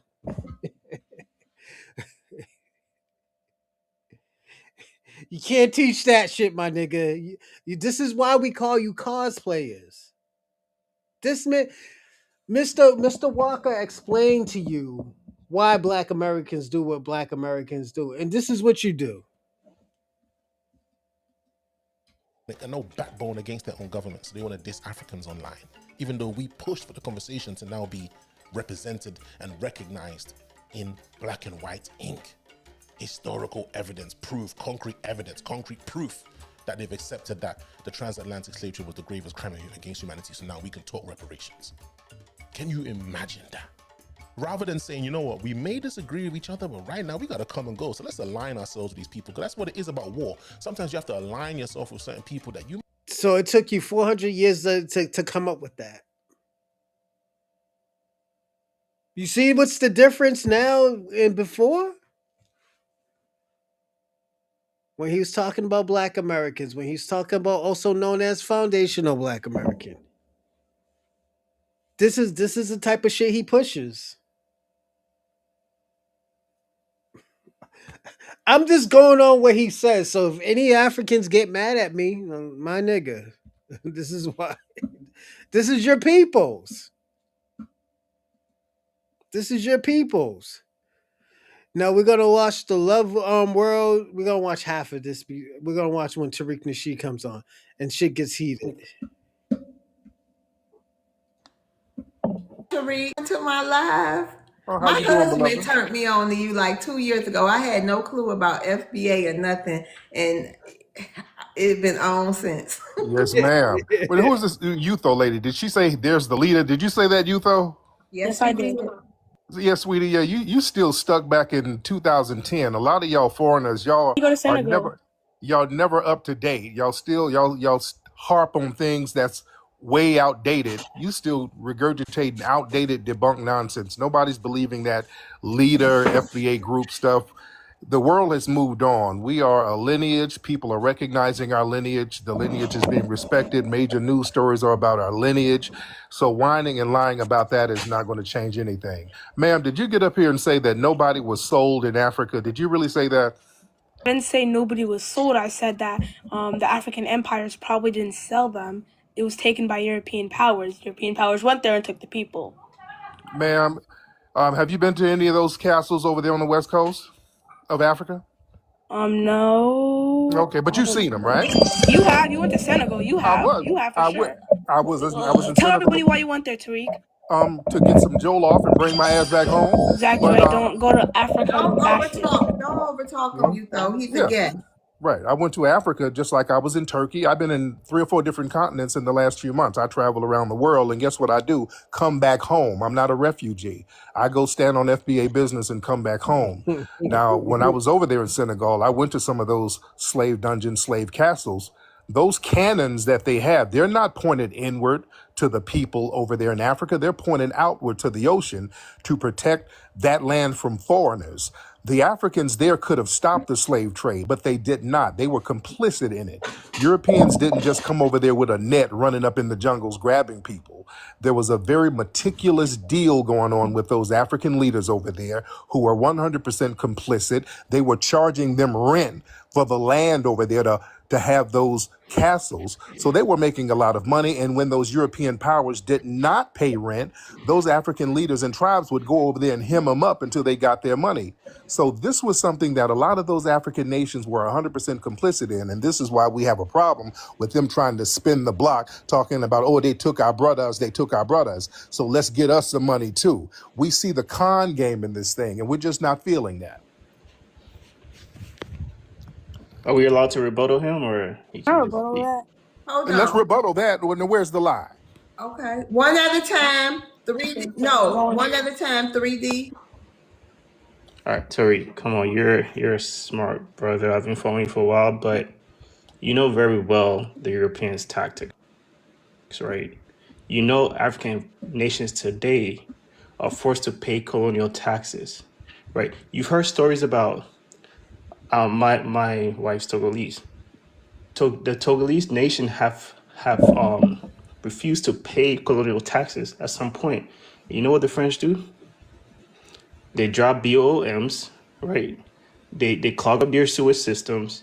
They destroy their waters and force them to keep paying these taxes. A lot of African leaders have tried to stand up against these atrocities, and guess what? They get unalived. They get assassinated.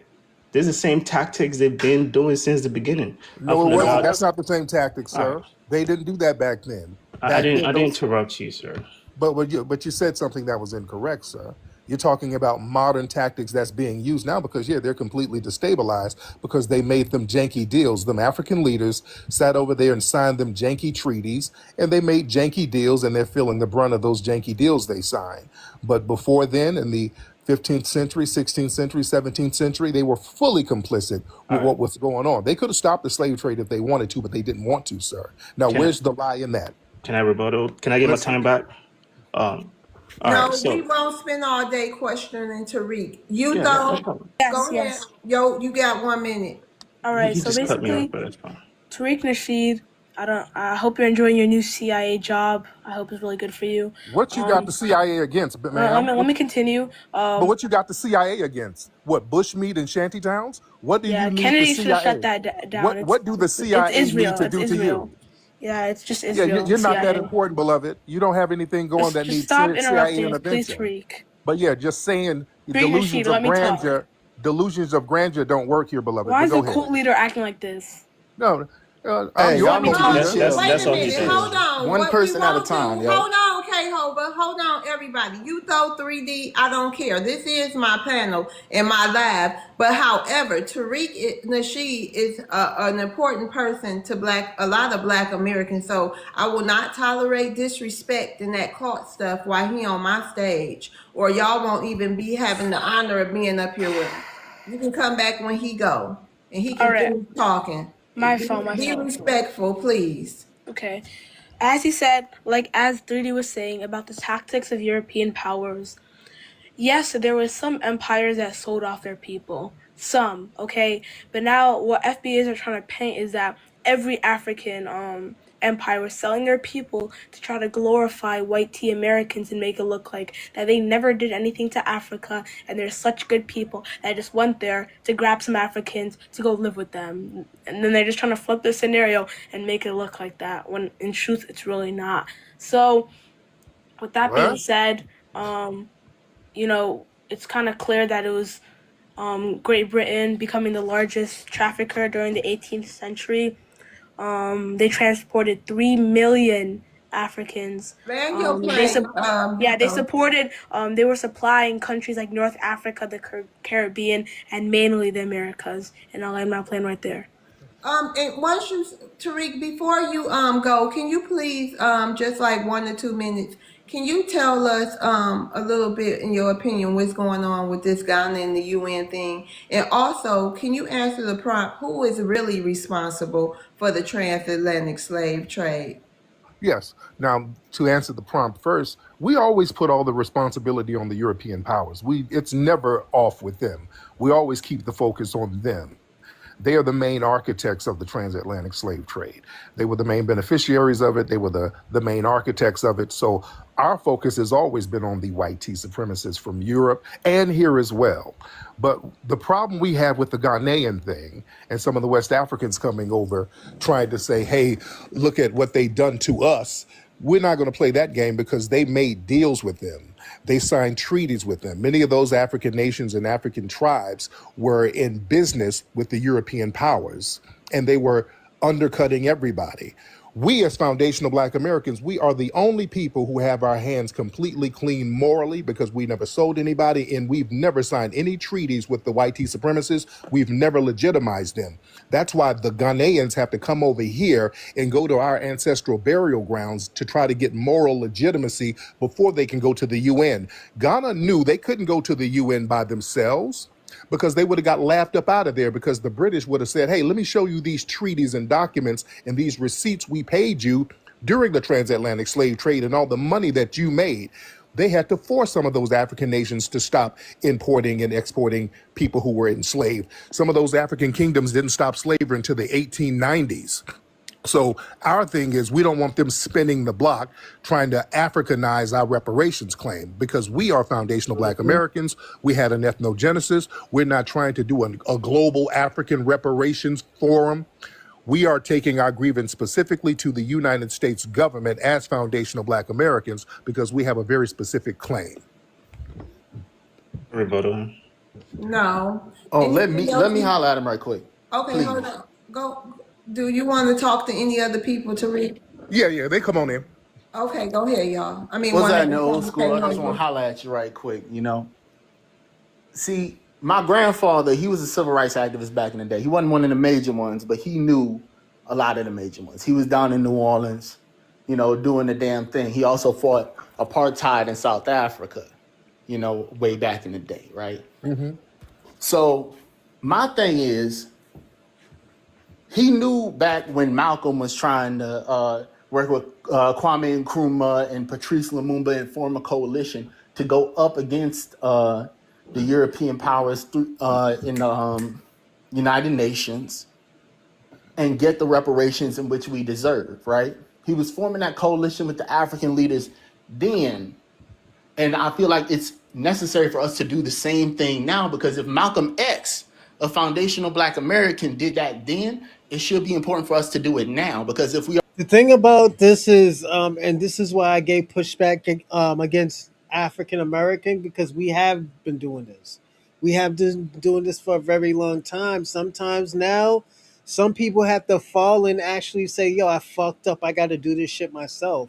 But what's the thing about Africans and Caribbeans that I have seen, they don't admit when they're wrong. A lot of them don't. Some do admit when they're wrong, but a lot of them don't. A lot of them don't. Are united in this front, they can't knock us all down. That's just my opinion. Let me rebuttal that. Now, first of all, Malcolm X, he was over there trying to make inroads in Africa. Many of those African nations told Malcolm to kick rocks. Malcolm's leader and teacher, the Honorable Elijah Muhammad, was not down with that at all. He was not a Pan-African in any sense of the word, and he was very critical of some of the African nations. That's why he never practice Pan-Africanism. In fact, he called us Asiatics over here. So we got to understand all of that in the right context. Also, Africa was very weak at the time. They were just getting out of colonialism. They couldn't do anything for us over there. We were doing more to help them get decolonized than they were helping us. We took our civil rights struggle over there to help the colonizers get off their backs. We took our civil rights struggle to help them get immigration over here. They didn't get immigration over here until we start fighting for that. So we got to put everything in the right context. Saying that we all need to be unified, no, we need to be down with the people who's on code. Getting together with a bunch of people who are off code, that's just going to drag us down. They're not unified in Africa, sir. Okay, and I get what you're saying, old school. I get what you're saying. But you do have people. Hey, hold on. Wait a minute. It's other people. You had your one question. It's not a back and forth. Go ahead, JT. Yeah, so peace to you, brother Tariq. Peace, brother. And the thing about it is with this whole Ghana situation is I want all of us to notice something. is that, we've been here for 500 years, at least those of us who can trace our lineage back to Africa, right? Been here for 500 years. And to date, no African nation has ever rowed a boat over to America and threw a rock on behalf of Black Americans. Bingo. But it is interesting, though, that when that come back home to Ghana scam, that tourism scam, while them Black Americans went over there and got scammed, when Ghanaians think they can get something out of us, they always pop up. Remember when they tried to make us that 7th district over there over reparations? And now here they pop up on us with this reparations bit. It's always when they think they can get something from us or something out of us that they come trying to crowbar their way into our conversations and into our business. It's always interesting, right? And the thing about it is, Brother Tariq, is that I'm so proud that we've started to do what everybody else on the planet has always done, and that is delineate themselves and work only for their people. And it ain't got nothing to do with hate. It's got more to do with just loving ourselves and our people and doing for ourselves and our people in the same way that they do. And I'm gonna land by saying this. I don't understand why Pan-Africans will get on these stages and get mad at us because we don't see an African or Caribbean as our brother and sister when they all move the same. All immigrant groups that come to this country, they come into our communities. You see a tire shop pop up, you know that's the Hispanics. You see a Chinese restaurant, you know that's the Asians. You see a little jerk chicken spot. We see all these people come into our communities. Hey, hold on, 3D. Let Tyreek respond. Thank you. If Tyreek want to respond, then Sheree, you can respectfully ask him something. Yes, indeed. That brother made an excellent point. Listen, all of these other groups, they come over here and been very competitive with us. All of these different African groups have pejorative terms for foundational Black Americans. For years, these people have come over here calling us Akatas, Jareers, Abids, Yanks, and every derogatory term under the sun. And we kind of passed it off and we didn't trip on it too much. But then when it got to the point where these people started getting into our political arena, we got the Obamas and the Kamala Harrises and all of these non-FBAs in the Congressional Black Caucus. And whenever we start talking about things that need to be done for the Black community here, they start talking about how we need to roll over for immigrant groups. So we said enough is enough. We're going to have to focus on our specific lineage, just like everybody else focuses on their specific lineage. So now all of a sudden, because now we have motion, we have traction of us talking about what needs to be done for foundational Black Americans. Now these other groups are trying to play this xenophobic game. We're not trying to be unified. We're not trying to be brothers and sisters when you are not being unified on your own homeland over there in Africa. So people are just trying to spin the block on us now to see what they can get. We look at it as being very exploitive. Ghana has had some of their U.S. aid cut since 2025, so they're hemorrhaging for money right now. So all of a sudden, they're spinning the block trying to come to us saying, hey, we're brothers, let's fight for reparations together. So we just look at it as a con game that's happening right now, and we're just not buying it. Oh man, there's so much misinformation. Hold on, 3D. It's not your turn. It's Sheree's turn. You already. I went into Black African community and destroyed it. Right? Look at what he did to Black. Look at what the government, the colonizers. Look at what they did to Black communities, from segregations to economic inequalities, Jim Crow. These are the same people that are telling the FBI, is it FBA? This is the same people that are telling the FBA that we sold our own people. I'm not going to take the story of the colonizers. I'm not going to do it. But if you listen to Tariq very well, all he talks is money. Money, money, money, money. It's all about money. 20 He doesn't care about anybody. It's all about money. You could hear. You okay, can hear land your plane. Land your plane. So what I'm going to say All right. now, Thank you, Sheree. all right. That was some random pocket watching. Well, that was random pocket. People forget Tariq Nasheed is a multimillionaire. He don't really need to steal fucking nigga pennies. Again, he's a multimillionaire. When he does fundraisers and GoFundMe's and stuff like that, it's not to like, oh yeah, I'm going broke. It's just saying like, damn man, you know what? Let me see if I don't have to pay for all of this. You know, I can like actually get some type of funding. You know, you can get credit from it. So like, yeah. pocket watching, and that's another thing, that tribal thing. They hate whenever we as foundational Black Americans do anything successful. They want us to be down bad like them. This man just brought up some money, and nobody here said anything. I didn't say nothing about no money, but there's this jealousy and vitriol that we as foundational Black Americans, we are the minority here in America, but we're still the face of global Blackness and Black success. And they have a real bug in their back about that. They are the face of global poverty.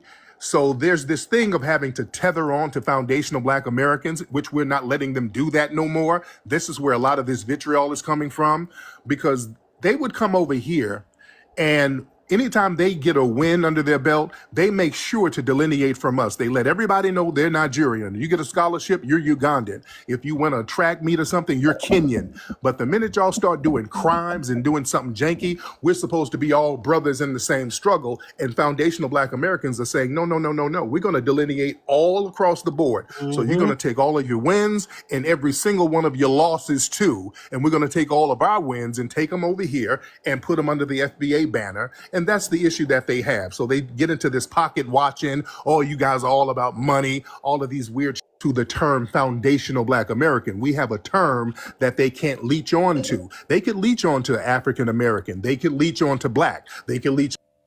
So we're going to watch this last video. You know what? We'll watch half of it. No, this is because it came out a day ago. So yeah. There you go. Sorry about that. All right, what's going on with you? Once again, it's good to talk to you, bro. I can't believe it. Long story short, I'm working on a community project called the Celestial Ecosystem. We're focused on genealogy, education, leadership, and community building. And I'd love to hear your perspective on what Black Americans should be building right now. Now, how long have you been working on this project? I want to say probably since the beginning of this year. Okay. Now, what's it about exactly?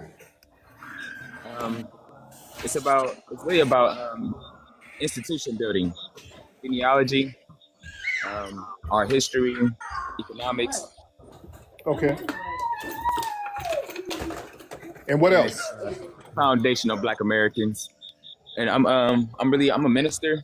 My wife, she's more political. So I'm working with her really. She's like, influencing me more on FBA and genealogy and things like that. Okay. And where's your wife from? She's from Pittsburgh as well. Well, I'm from Columbus, Ohio, but she's from Pittsburgh. We're in Pittsburgh right now. Oh, cool. Okay. Do you have a website for your stuff yet? No, sir. Not yet. Okay. Yeah. When you get your website, let us know so we can kind of get a clearer idea of exactly what you got going on. Yes, sir. Yes, sir. Thank you so much, brother. All right. Let me see. Y'all raise your hands, family. Let's get y'all in here. Ladies and gentlemen, raise those hands. Man, had to go to my damn office. Loud ass damn kids. All right. Some of y'all need to help me babysit these fucking kids, man. Since y'all love me so much, come watch these goddamn kids. So me and my wife can get some sleep. Shit.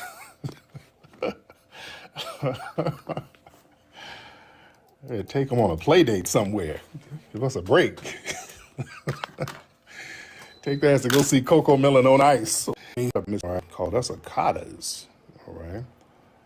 I'm just trying to shout out. What's up, Elliot? Now why are you calling us Akatas? I mean, just as the way y'all call us Tedders. Oh, okay. Well, you're tethered based on your actions.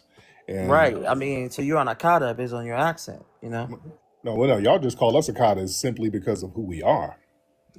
So what do you think it means? Yeah, it's a pejorative term. It means that we're not you, and I'm fine with that. That means we're not you, and that's cool. Same as the way you call us Tethers. And oh yeah, I'm not a tether. You damn right, I ain't no musty tether like yourself, sir. You from Nigeria, right? What part of Nigeria are you from? I'm from the South. South Nigeria. How long you been over here, sir? The past 20. Right. So you had to bring your musty ass to kick it right up under foundational Black Americans, those Akatas, right? How's that feel? How's that feel? You have to come over here and live among the Akatas. But that doesn't make me an Akata. And I know you're not, but you had to come benefit off of everything the Akatas fought for because you couldn't have it. And there's nothing like as an FBA. So I think you're There's what? There is nothing called FBA. Oh, So yes, it is. you all are so confused, you know? No, yes, it is. Cause, We're FBAs, Foundational cause Black American. foundational Black American. So where's Yeah, your blackness from? my skin. Like, where's the origin, you know? The blackness comes from the culture, sir. That's where the black What comes culture? from. Like, where's the Foundational lineage? Black American There's culture. a lineage. Listen, There's a listen. lineage. Hold on. So where you think black comes from? So black is from Africa. So you guys are confused or probably angry of slavery. So you just got to delineate yourself from Africa. So probably maybe that's why the agony is still flow Everybody around comes y'all. from Africa, sir. Asians come from Africa. So Right. you can say Asians come. What part of That's like Asia? Are you talking about Haiti or no Asians? Asians. They're the people came out of Africa and went into South Asia Africa. thousands of years ago. South Right? Africa. So they are different because if you look at their hair color, their hair texture, I mean, is pretty different from a So you're normal saying they're not African. African. So they're not So African? they are not Africans, they are Asian Okay. because So of their hair, their DNA. why were they called black when the Europeans encountered them? Why were they called negritos, which means little black person? So because some of them are black, so they Oh, categorize you those just folks as said they black. weren't black. Which Hold one on, is it? they are You not just like said they weren't. You just something said that they were looks like not. black. You can call them black, but that doesn't mean they're black. Look at their hair Oh, texture; it's yeah. different from a regular black Oh, okay. person. So black means different things for different people, right? But now they try to Uh-huh. call them brown. No, You know they what I call mean? no. They call them negritos, which is black. So you said black is African, but they're not So African you know according when they to try to you. hold on, No. hold on. You know I'm when they using try to your words. categorize. We're Hold on, using let me speak. Dudu You know Tunde. when they try to Dudu categorize people. Tunde. Dudu Tunde. We're using your words. Okay. All right. We're using your words. You said those Asians who are not black. negritos, who are black, are not African.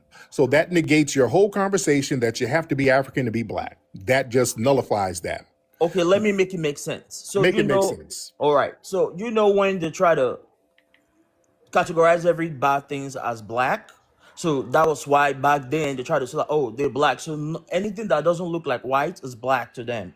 No, Okay, so not that's why really. they were called black, not that they are actually black. But right now they try to make everything make sense. So they try to say, okay, you are brown, you are not black. Try to make everything just to make everything make sense. Elliot, this is tether babble.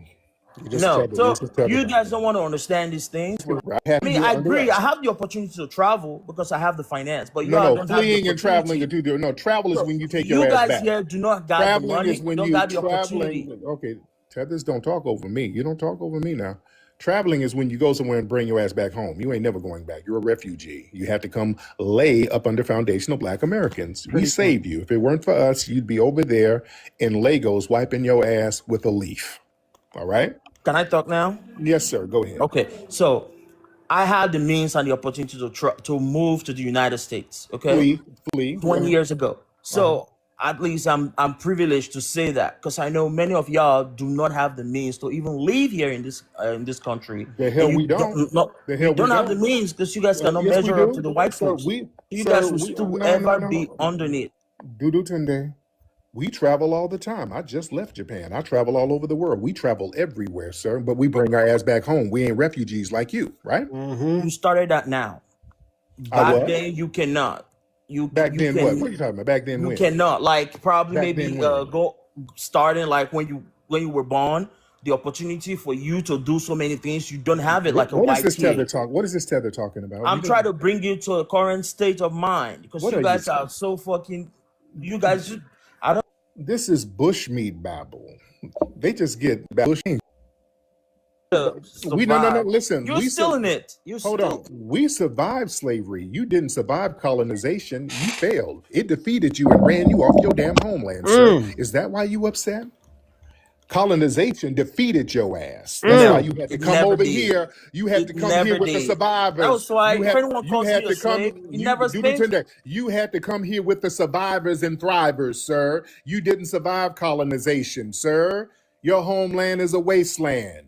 That's why you had to run up But I under have us. somewhere to call homeland. Oh you no, know? you oh no, I got miss me with somewhere that. to No, call no, no. homeland. No, you don't. No, you don't. You ain't never going back. Stop that. No, I you was there don't. last year for Christmas. No, y'all always know you weren't. No, I you was weren't. there No, for you weren't. Christmas. No, you weren't, sir. What about you? Where's You your weren't there. homeland? You were over here. Where's You were your over homeland? So here, this is my homeland that I'm in. Here's a homeland? This is my homeland. Yes, a white it is. man brought you here. No. We were already here. They brought you we, through the we ship. were already here. You talking about the white man? The white They man brought named your you country. here. The white man named your country, sir. The white woman named your country Nigeria. The white man colonized and created your country, sir. The white man controls your ports over there now, and the Asian man and the Arab, sir. That's why your ass is over here with us, right?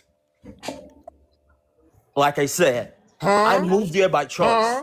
Okay. Do the Swiss and the Dutch and the Asians control your ports over there right now in your homeland? Proud. You try to go political. So those are political things. No. You just said those that we control, but no, Dudu Tunde. No, you were like, yeah, the white man control. Sir, the capital of your homeland is Lagos. The Portuguese named that. That was named after a Portuguese. I know where I'm from, at least. Yeah. A I know where colonized my subject generation of is Europe. from. You are a subject Where of are you Europe, from? sir, who got defeated by them, sir. Where are You're a you subject. from? You're a defeated subject of Europe, and your homeland is an abandoned European colony, sir. You can't say nothing about foundational Black Americans. That's why But I know we're where the I'm only from. first world Black people. I know sir. where my We're the ones who thrive and show you how to get it in, sir. You can't say nothing about us. That's why you're over here with us. You ain't in Lagos. Go ahead, sir. But at least I know where I'm from. I know where my race is from. I know where I'm from generation too. is from. You You're confused. the hell I don't. I'm from here. A white man brought your generation And the here, white man and made you your still try to country, sir. defund And him. the white man made your country, sir. I agree. Right. So that was where they shipped you out from. Foundational Black. Our ethnic group is older than your nation state. That was where they shipped you out from. No. Our From Ghana, ethnic group. from the Our slave ethnic trade group. Atlantic. Sir. Yeah, you were colonized. They colonized you right where you were, and you were the majority. They never did. Sir, they colonized that ass. We know where we're from. We can trace our lineage back hundreds of years. You cannot. By name. Yeah, the hell I can. I promise you I can. I promise you I can take you to a cemetery and Black show man you. say India. No. Be returned that. Don't be a ticklish tether. I can take you to a cemetery and show you where my people were buried in the 1800s. Can you do that? Dudu Tunde, hop on.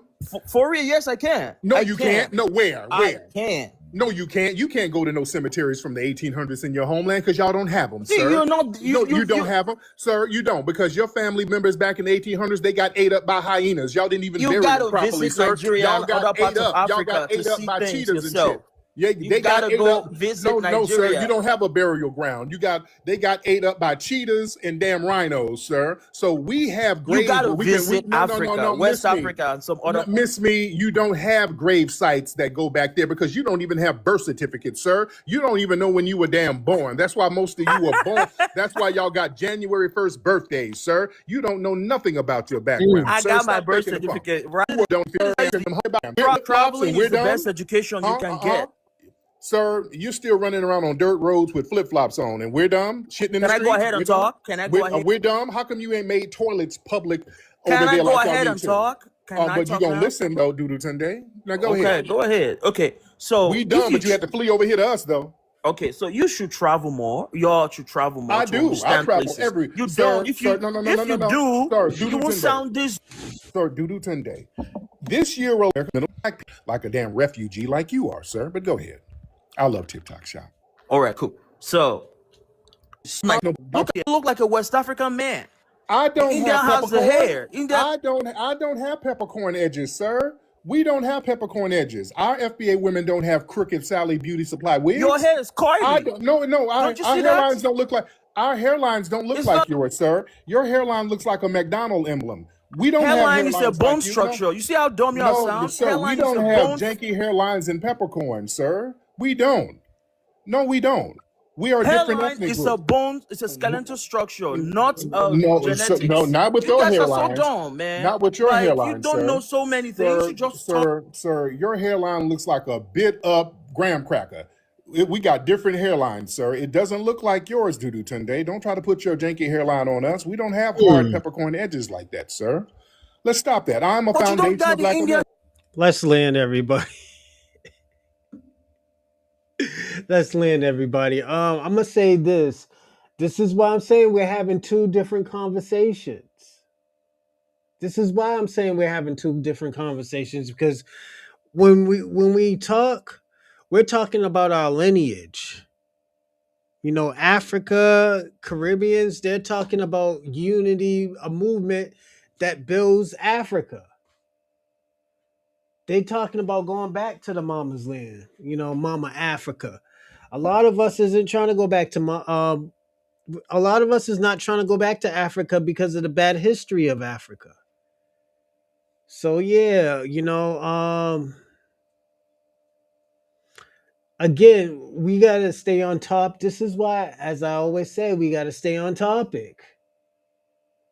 We got to, if we're going to talk, and like the thing about, I don't mind getting off topic, but I think we need to still, the topic needs to be important. We need to answer more questions when we do talk about this topic. You know, I'm not saying the Pan-African community or the African or the Caribbean community is wrong, or even also known as the Black Diaspora is wrong. But I know that we're not having the same conversation. They're fighting for something different. We're not fighting for that shit. We have already fought for Africa. We already fought for the